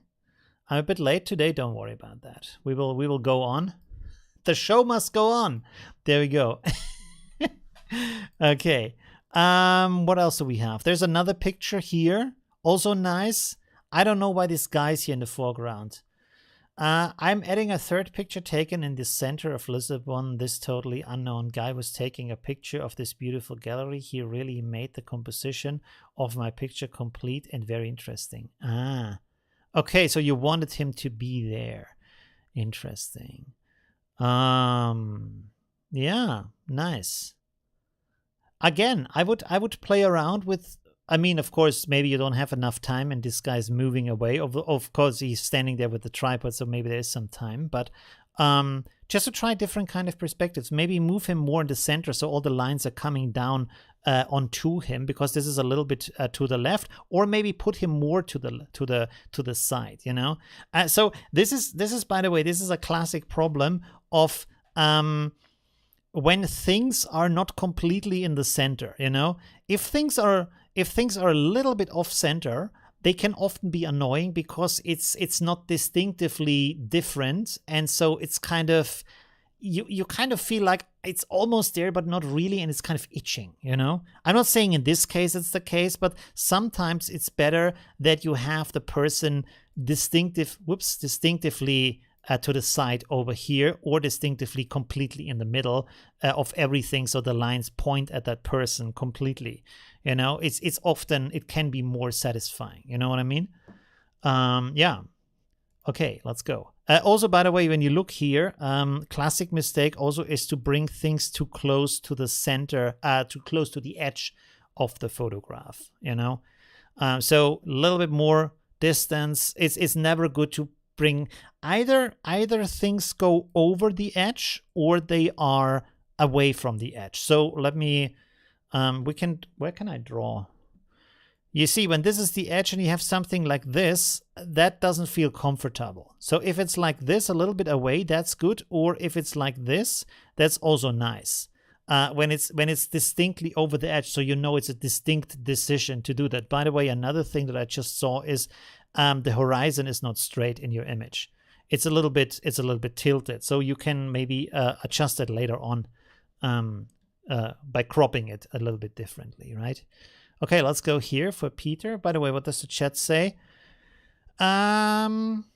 Is there any way to rotate the brush in Affinity? Yes, you can use the arrow keys. Jens has already answered this. Yes, with the arrow keys, you can do that. By the way, I thought this is out of an old book because there's some text down here, but I think that Peter was writing that. Why did you write it down there? Lines in addition to the lantern, which are in a line. There are other lines of the buildings and the background. Because of the symmetry, the lantern has to be in the middle of the picture. Okay, interesting. So let's look at that. We have to zoom out a little bit more. There we go. Okay.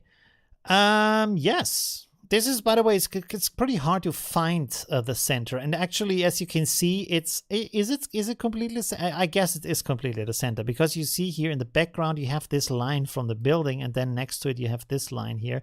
So yeah, that area is like, you feel like it's a little bit off center maybe, but down here it looks like it's actually in the center, you know, so that's pretty cool.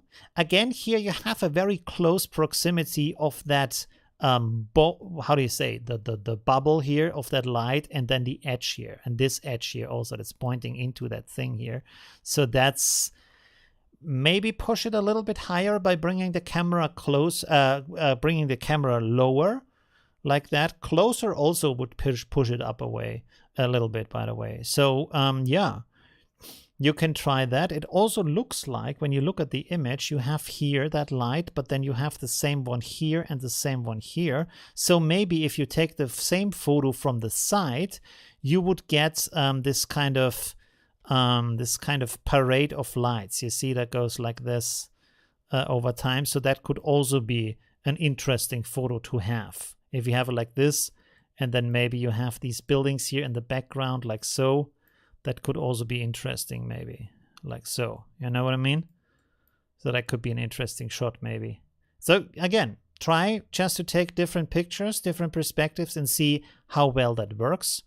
Yeah, so that's pretty cool, but it's nice. I'm kind of, this again is like, for me, a little bit, this edge here is a little bit problematic, but of course there's always kind of edges and stuff that's overlapping in a strange way. You can really not avoid that. Here's another one. This is about the clouds, menacing clouds, seen from safe shelter, and this is out of camera raw to JPEG, so there's not much editing, which of course is visible here, and you can see that you have this kind of L composition, so that's pretty cool. Maybe you pick that up from the last live stream that I did. I think this could be more interesting through editing, of course, when you make the clouds more dramatic, and then either bring the foreground a little bit down, make it a little bit darker, or make it even brighter. That could also be interesting with that. Of course, of course, you've shot it from your window, so that's great. Usually, if you have this kind of weather, it is rather good to have a large sky to really see that weather happening.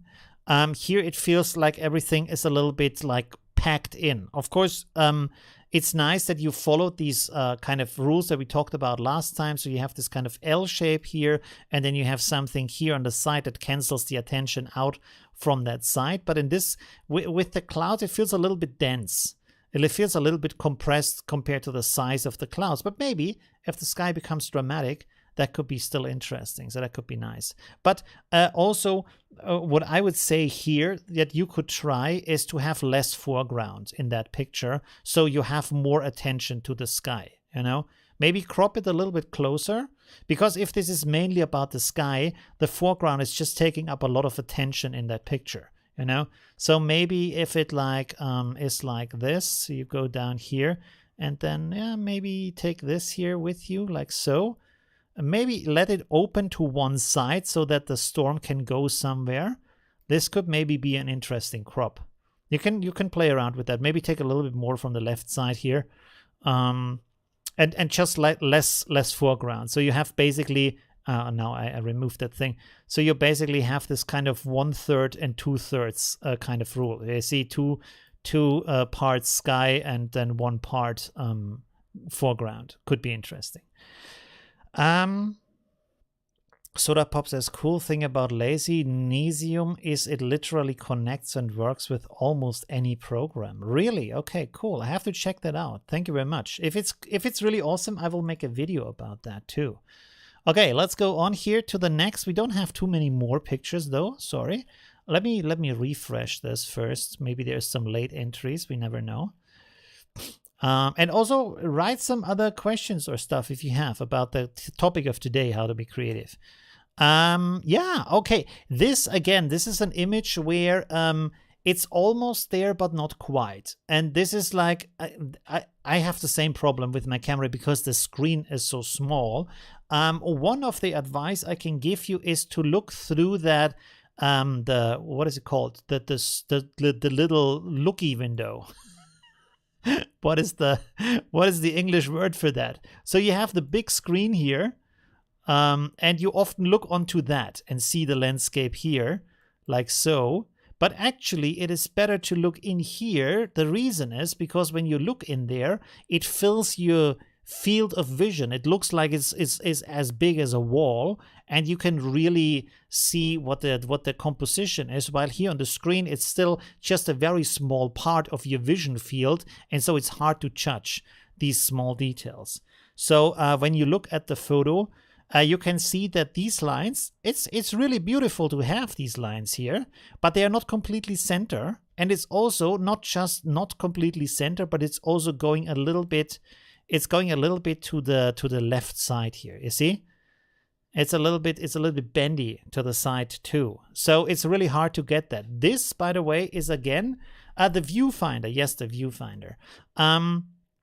This is a very good moment where you want to bring out your tripod, because then you can just move it around and look again and move it a little bit and check again and take a photo and then move it a little bit again until you find it. With freehand, you move, even if you just move a little bit, your camera is also moving, and then you might like miss that spot where it was completely like nice in the center. Alternatively, again, if you have a hard time to hit that middle spot here, what you can do is simply, how do we do this? Simply go to the side, and then you have it like this, you know? And then it's distinctly off to the side, and here you have your background, and you have the person standing here. And so then at that point, it's clear that this is not meant to be centered. And you basically make the problem into the art form, right? When you bring it to the side rather than to have it on the center. Or you could also maybe try to have it in a way where that path is just going in here. Maybe you can do this afterwards with cropping or something like that. And also this is to the side. And then, by the way, again, this is a composition thing. The right side here is away and the left side is home, right? So here is home and here is away. So if you are putting this person to the left side, they feel like they're at home. If they're on the right side, they feel like they are away. It's a classic concept on how to create these images, because things in our mind move from left to right usually.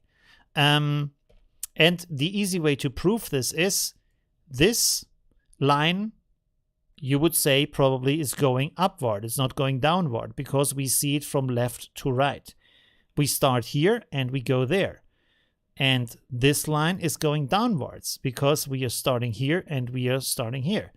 We are ending up here. So it's really like that, you know. So if you have a person and they are walking into the frame from over here, they are walking home. And if you have a person from the other side walking into the frame, then they are walking away from home.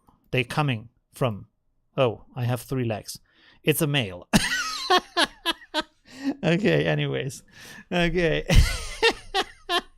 Oh, man. All right, let's go on. Do we have another picture? We have another picture here. Oh, there's a little bit more to the side. That's also good. That's also nice. Okay. Yeah, also cool, very interesting. Here again, the problem is, of course, you are there at the time when everybody else is there. So it can be nice, of course. These people are a little bit close to the camera. So waiting a little bit so they are further behind gives you more, because they are covering this guy here in the front. He's covering all that nice movement of this railing here to the left. Right? So if you wait for these two guys to move on a little bit, you can see that. And then if they stand back here, and they are small in that way, you can still see all of these lines. An alternative shot you can do here is to put your camera here onto that railing and photograph along that railing, maybe even have the railing big in the photo, so then that you have a shot. Let's see. That goes like this, where you have, maybe you don't really have to have it at the center, but let's see. When you have something like this, the drawing skills, come on. Like so. And then we have this other pathway, maybe going like so. I can't draw it right now, but you know what I mean. So this is more in the center. Of course, in this regard, it's good if there is something maybe interesting happening over here and not just nothing. Or if you have a straight path, that could also be good. This is bending, but it's not a straight path. But you can also, like if you have it like this, so here is the one railing here in the middle, and then you have the second railing here off to the side, like so. And here is the railing. Maybe there is some plants here or something like that.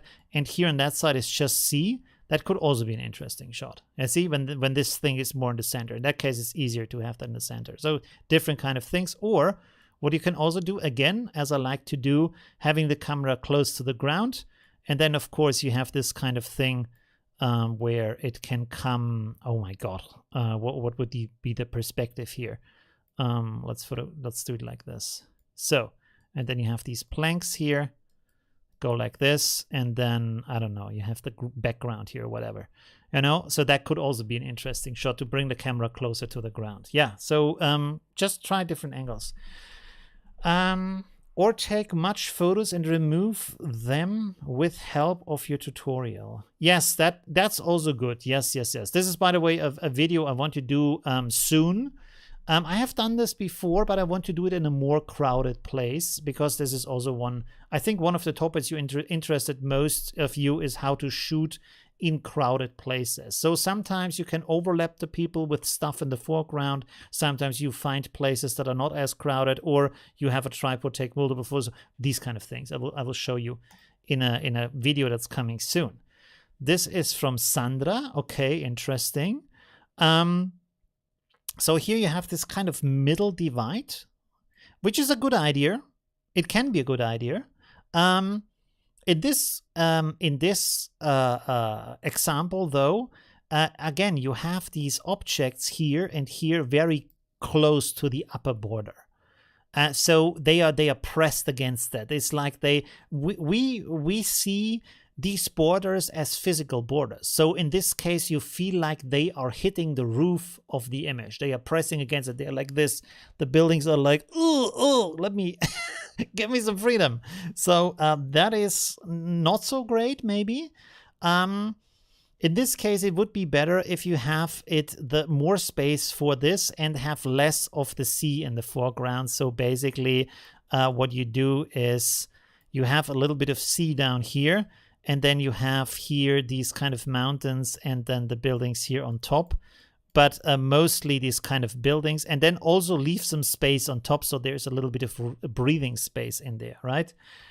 Also with the editing, this kind of blue up here is very extreme, and also here you can see that gradient that is happening from the very blue part here to the transparent part down here. So that's a little bit, especially here on that building, that is a little bit much, because you really see that this is happening here. So if you do that, do it in a soft way, where you just can feel that change but not completely see that happening. And then maybe also use some mask, because I guess you wanted to have the sky blue, but you also made the buildings blue. So maybe mask the buildings out a little bit. You can give them blue from the sky, but less blue, not as blue as the sky is in the background, right? Paint mixer brush is amazing. I've actually not really used that yet. I have to look into the paint mixer brush. Here we have one from Sandra. Wow. Okay. Wow. Is this a real photo or is this a composition? Because that glacier back here, that is so high up in the sky. That is really interesting. And then you have another mountain back here that it has very mountainy shapes too. This looks like a movie poster or like a how do you say, a logo from a mountaineering company or something like that. So that's pretty cool with these lines that come together. And then you have an inverted triangle and then you have another triangle up here. That's pretty cool. Very, very nice. And then even you have a little bit of a lake down here. So that's pretty cool. This, again, is an example where you want to have a tripod with you or a monopod, or what you can also do.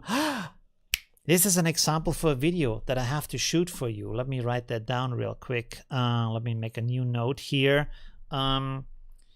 Tripod alternative. Okay. Shirt, jacket, ground, etc. Okay, cool. So alternatives of what you can use instead of a tripod. If you don't have a tripod, there is ways to simulate a tripod that will also give you a very good result. Because you can see here you have a lot of blur in that image. It looks like it is a still from a video actually, rather than a photo. But of course, if you have a tripod with you, you can have a longer exposure, you can have a different kind of aperture, and with the aperture comes a different exposure time. So again, this is why you need a tripod. And then you can have a really crisp and nice and sharp photo, and you can also play around with the depth of field, right? If you want to, if you need to. In this case, probably there isn't much ability to have depth of field, but technically you can. No, it's a photo. Oh, really? Interesting. It's untouched. It's a real photo. Oh, awesome, awesome, awesome. Yeah. This, again, it was retracted. Why? What is with my chatbot? Why so many messages retracted? Did you retract that, or was that the chatbot that retracted your message? That is so strange. I don't know what's going on. Yeah, so really cool entries. Very, very nice. Very, very nice. And again, can you tell me the name of that glacier, what that is? Maybe.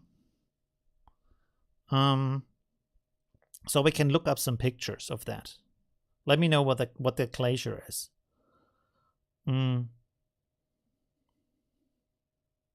European. Okay, that's okay. Okay. Let me know what the name of the glacier is, if you know, or maybe the country it's in, so we can find the image, or I can just like.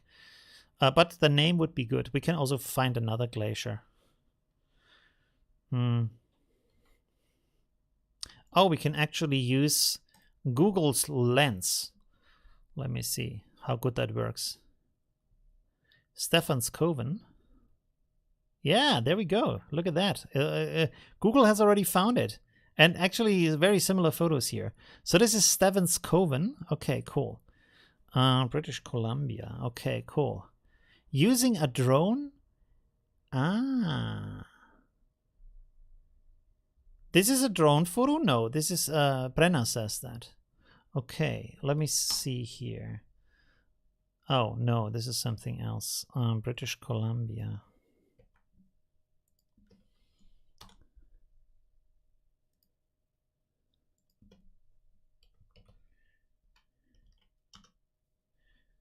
Glacier. Okay. Is it that? Because I don't find any information about that.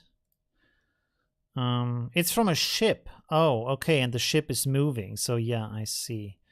It's called Armsfjord. So the glacier probably has a different name, but and of course, if you have the ship, you don't really have much choice over the perspective. So you can see a lot of these images are the same.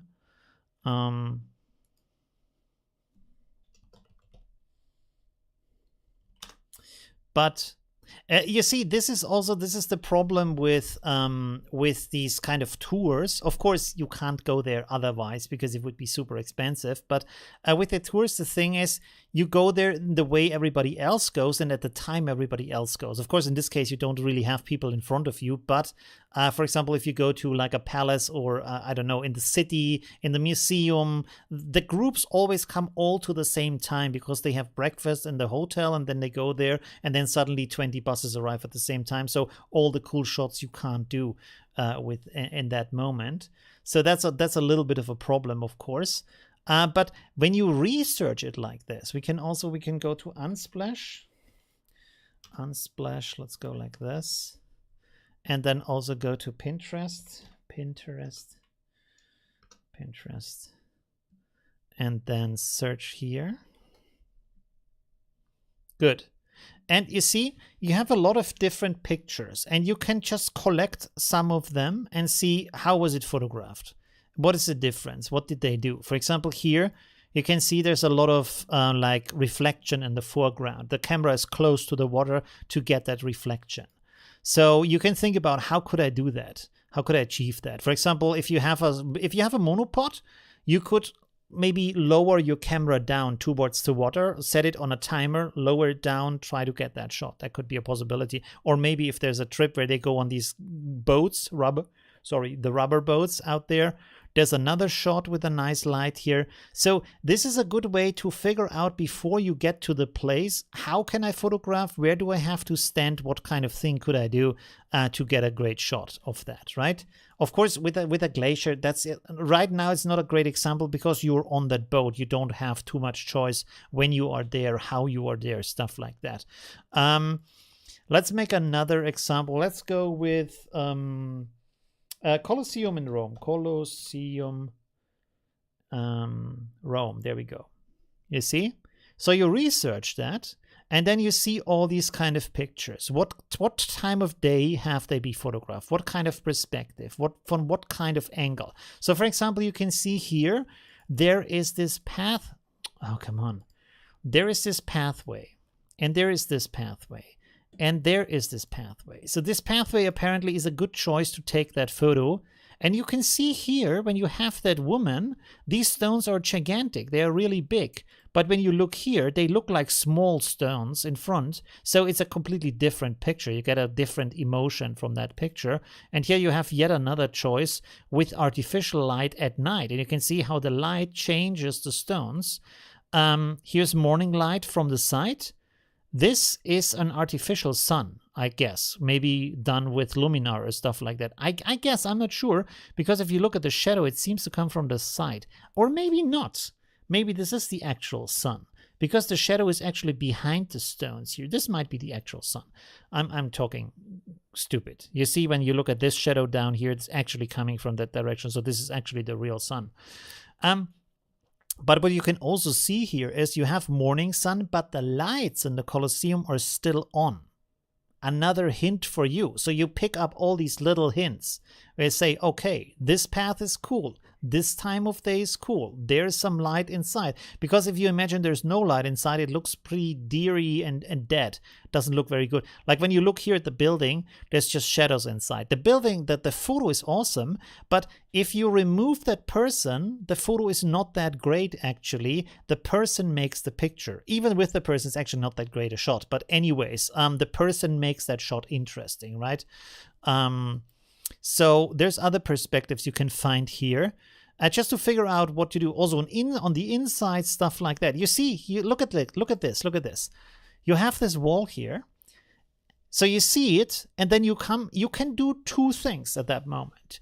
You either have enough time to scout the location while you are there, or the alternative is go to Google Maps and try to find that place with Google Maps satellite pictures. So should we do that real quick? We can do that real quick, right? We have time. Let's go here, Colosseum, Rome. Colosseum, yes, in Rome. Rome. Let's have a look-see here. So we have this here. Let's switch over to satellite pictures, terrain. Okay, so let's see. Let's have this picture here. There's a park.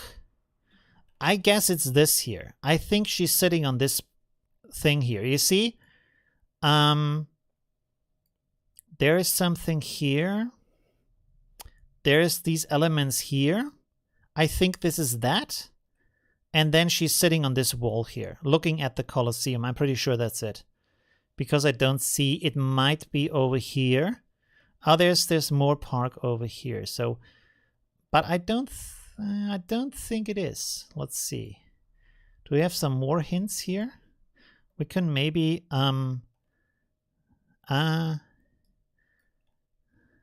how do I do this 3? There we go. Yeah, you see here this broken part here on the Colosseum wall? That's this broken part here, I think. I'm pretty sure. I'm not 100% certain, but I think that's it.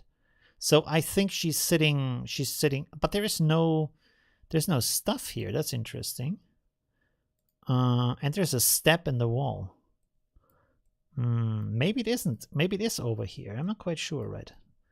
This made me a little bit uncertain, this kind of that there's no bushes in the foreground. But anyways, you see that you can find this like that, and then you go there and you know, oh, I'm going exactly to that place and taking a photo that is similar to this, right? I think she's here, or she's somewhere here. I'm not quite sure. But I kind of think it's from that perspective. There's a red house in the background. Maybe it's this. Let me see real quick. Yeah, you see there's a red house here. Is it the same? Yeah, it's kind of the same, right? Yeah, so from the viewing angle, I think she's somewhere here in that area. So you can you go there, you scout out that area and take that photo, right? And so boom, you have a good photo, right? Just like that. You don't take the exact same photo, you do a similar photo, right? You know this is a good angle, and also look at the time of day. You can see from the building it's kind of golden hour. It's probably in the morning. You see that because there's not many cars, there's not many people here. So you know the time, you know the place, you know the angle. Boom. A lot of stress is gone and you can take a good photo. So you don't waste all the time searching the right place. You go to the right place and then invest the time to find a good angle that fits your picture. Again, here you have a person. Take into consideration you might not have a person. So yeah, that's it. And this is how you prepare for that, how you find a good shot.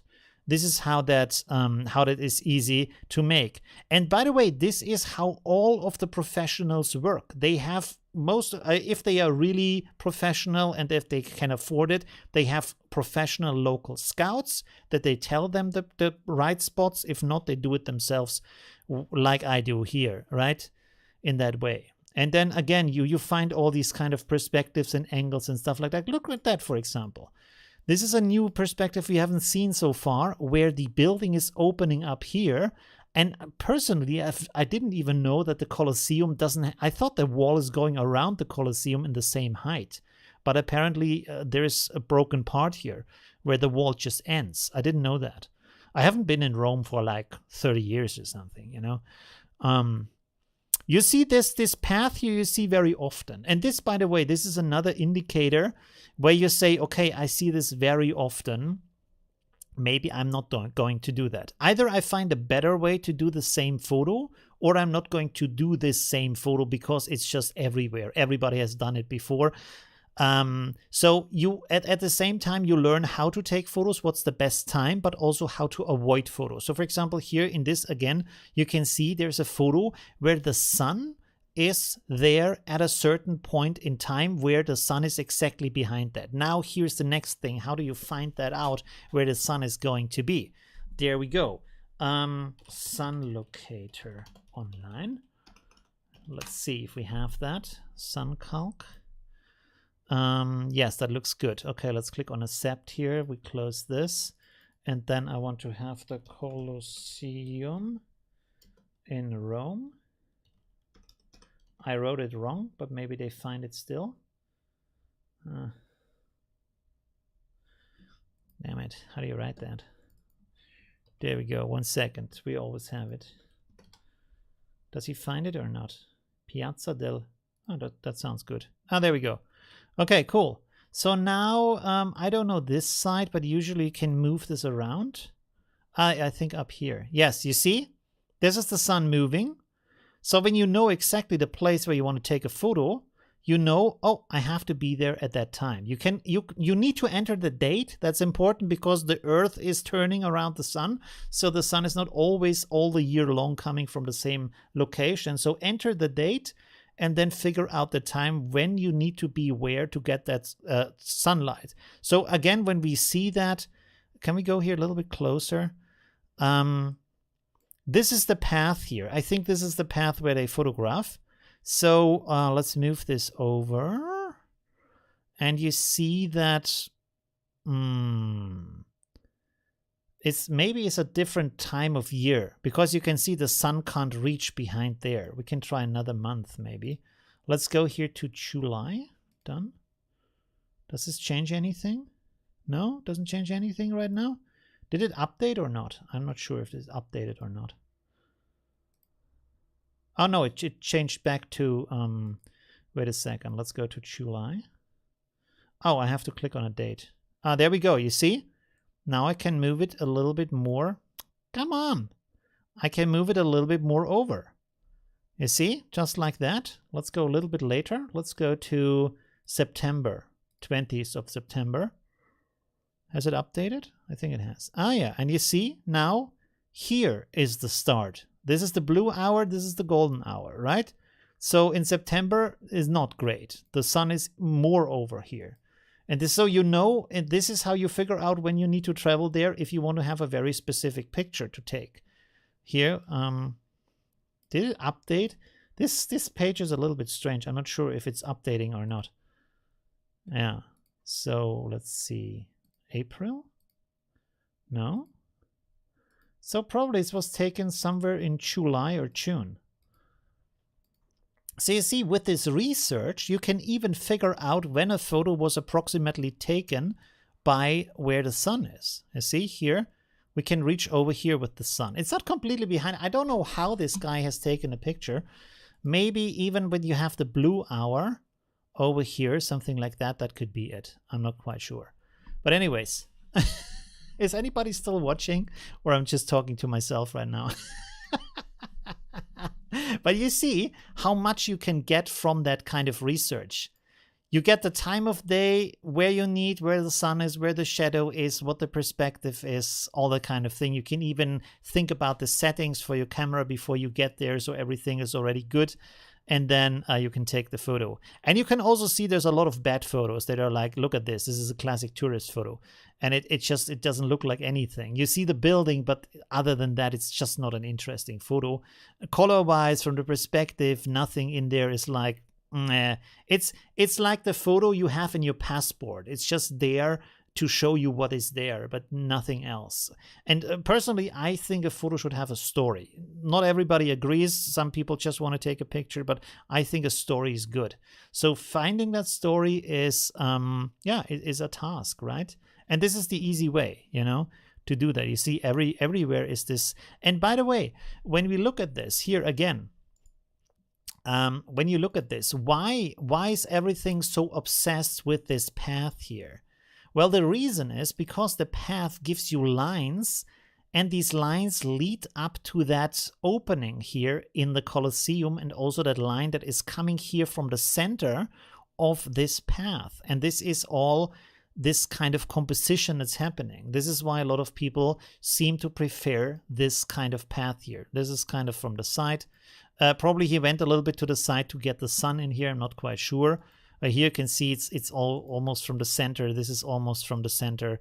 This is almost from the center. Same kind of thing, the leading lines to the middle, right? But you can also see that there's alternative shots. For example, where I've seen that before.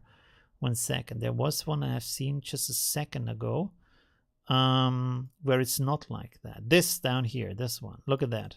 So this is not using the path. The path is here on the side, but this is not using the path. Instead, again, leading lines. Can we make this bigger somehow? We still have leading lines. Where? Here. There's one leading line, and here the two stones create the second leading line that goes up to this, coming up here, right? So we have that. And what we have seen in the last stream, when you look here, we have this line and this line coming together with this line. So this is an important shape to have, right? This kind of thing. This zick, zick, zick. This can be a good concept if you have that, right? So yeah, look for these lines and how you can create that. And I think this was also edited to make the foreground nicer, to remove a little bit of the crap that is there on the ground. This is of course up to your philosophy if you want to have that. Here's a completely different one. I'm not sure if I suggest to do that because that is kind of just, and there's even a traffic sign down there. But for example, if you find something where you can photograph the Colosseum, I'm really amazed we haven't seen that yet, from in between some flowers or from in between some leaves. That could be nice. Here's one that is from higher up. Also nice. Also good idea. Can you actually see that, or is that very small for you? Maybe have to make this a little bit bigger. I'm sorry. This is actually a Lonely Planet photo. Interesting. By the way, this is a good example how you can photograph places that are crowded, because the people are out of the way of the building. They don't obstruct the building or the composition, and at the same time the many people kind of enrich the scene, because it's not a ghost town. There's actually tourism happening there, so it feels alive. And for a travel site, you want to have a little bit of liveliness in there, not just the building, but also like there is stuff happening. You can enjoy, you can party, you can meet other people, because that's what a lot of people look for when they travel, right? And now I'm zoomed in here. Let me zoom out. What's the time? 2 minutes and 12. Okay, that's 2 hours and 12 minutes. That's good. Yeah, so this is basically how you research a place. This is a big part of creativity, not just with photos, by the way. Also when you do composition stuff like that, research the topic beforehand and see what you can do. Do you have any kind of topic? I don't know. Let's see. Portrait, and then let's say flower, or let's say knife. Something that is not the usual. Do we find something? No, we don't find something because it's too strange. Umbrella. There you go. So you have a lot of different ways on how to hold the umbrella. And posing people is really hard. By the way, there is two things to keep in mind when you want to pose a person, different kind of thing. There is poses that look cool, but there is poses that fit the model, and you have to find something where the overlap is, because the model has a certain kind of expression and the pose might not fit that, even if it looks cool in photos of other people. So this also a little bit to take into consideration.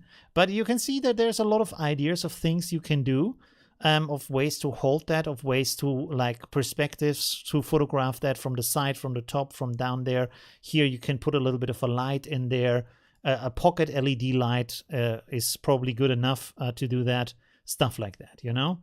So doing this kind of research is a very, very good way and a shortcut to get better results in a shorter time, but also to educate about the different ways on how things are done and why they are done in a certain way.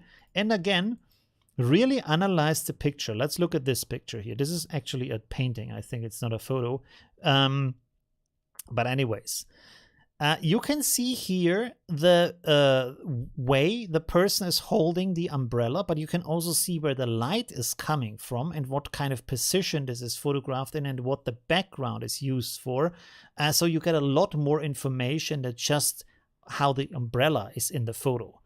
You can take all of this into consideration. So when you go with your model out there, again, you go here to this kind of app and you say, okay, this shadow, the sun is coming from that side. The shadow is falling into that kind of direction, and it's long, it's hard, it's soft, there's no shadow at all, stuff like that. So you can see here, wait, when you go like this, of course, the midday here around that, you see there is no shadow. So you can't have that kind of photo. So you have to wait for the evening, shadow, or for the morning, again, shadow, right?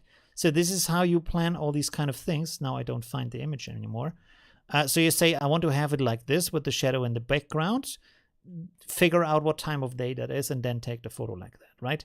Okay, So that this is how you analyze and find, prepare for the shot, analyze the photos, and then figure it out. Yeah.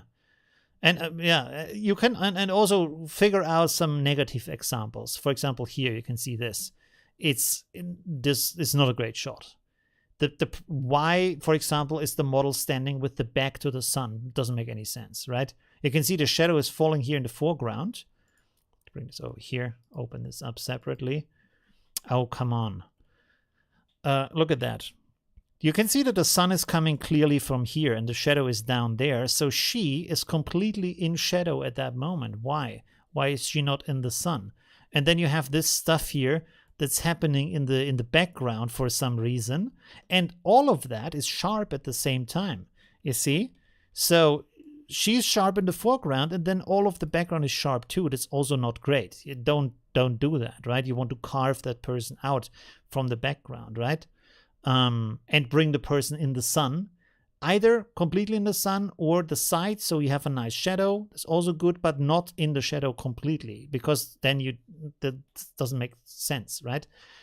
If it's completely in the sun, have one of these big diffusers and have a second person hold the big diffuser over her so that there is a big white light falling onto that person. That makes a soft light onto that person, right?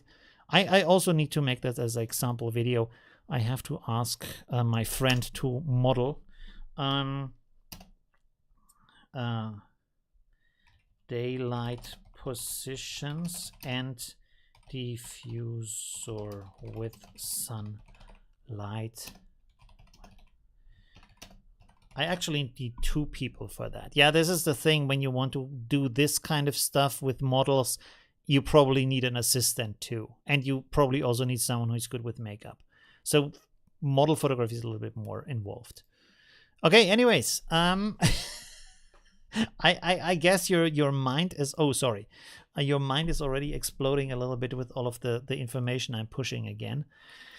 And I should look at the chat. You should use the street view to discover. The street view is good, but the street view doesn't give you artistic perspectives. So street view is nice. Oh, you mean when you already know the location? That's true, yes. If you already know the location, you have found it in a photo, to use street view to get the exact location, that's a good way. To find a good spot where it looks good, not so much, because these the cameras from the street view car don't photograph it, don't show it to you in an artistic way. And this is the important thing, is how to bring all the elements together and create a nice dynamic through the elements. And this is how you see it in these kind of photos. Olivio holding Thor's hammer, posing for a photo. Awesome. Thor's hammer? Where? What do you mean? Thor's hammer? What do you mean by that? Okay, anyways, I'm not quite sure what that means. I hope that was an interesting stream. 2 hours and 18 minutes. I think lately we have really interesting streams. I like these talking streams, actually. It's pretty nice. I need to really get better asking you questions and be in conversations with you, because I have these monologues mostly. But I like that. It's really nice, the talking thing. Talkie. My shirt is the other way around because my camera is actually inverted. It's really interesting. Okay. Is there anything else you want to ask, or should we finish the stream for today? Let me know in the stream. And by the way, like I said before, if you look at these pictures, don't compare your pictures to them, and don't analyze them. This is the most important part. Analyze them and what they are, what they have in them. Belusi. My cat is here. Oi. Mau. 1 second. Komm, Belusi, komm mal. Nur kurz. Oh, du bist ja nass. Oh Gott. Belusi. Baby. He's a really giant cat. Baby. Okay, I need to clean my cat. He stepped into something. Probably in his own pee-pee. Belusi. Okay, now I'm also having it on me. Anyways, okay, time to clean and feed the cat. All right, that was a really cool stream. I hope you enjoyed that too. Let me prepare the sound, and then I would say, oh, there's another question. 1 second. What breed of cat? I don't know. I think it's a British short hair, but it's a really big cat, so maybe it might be something else. All right. Thank you very much for watching, and see you soon, my friends. Have a good night. Bye.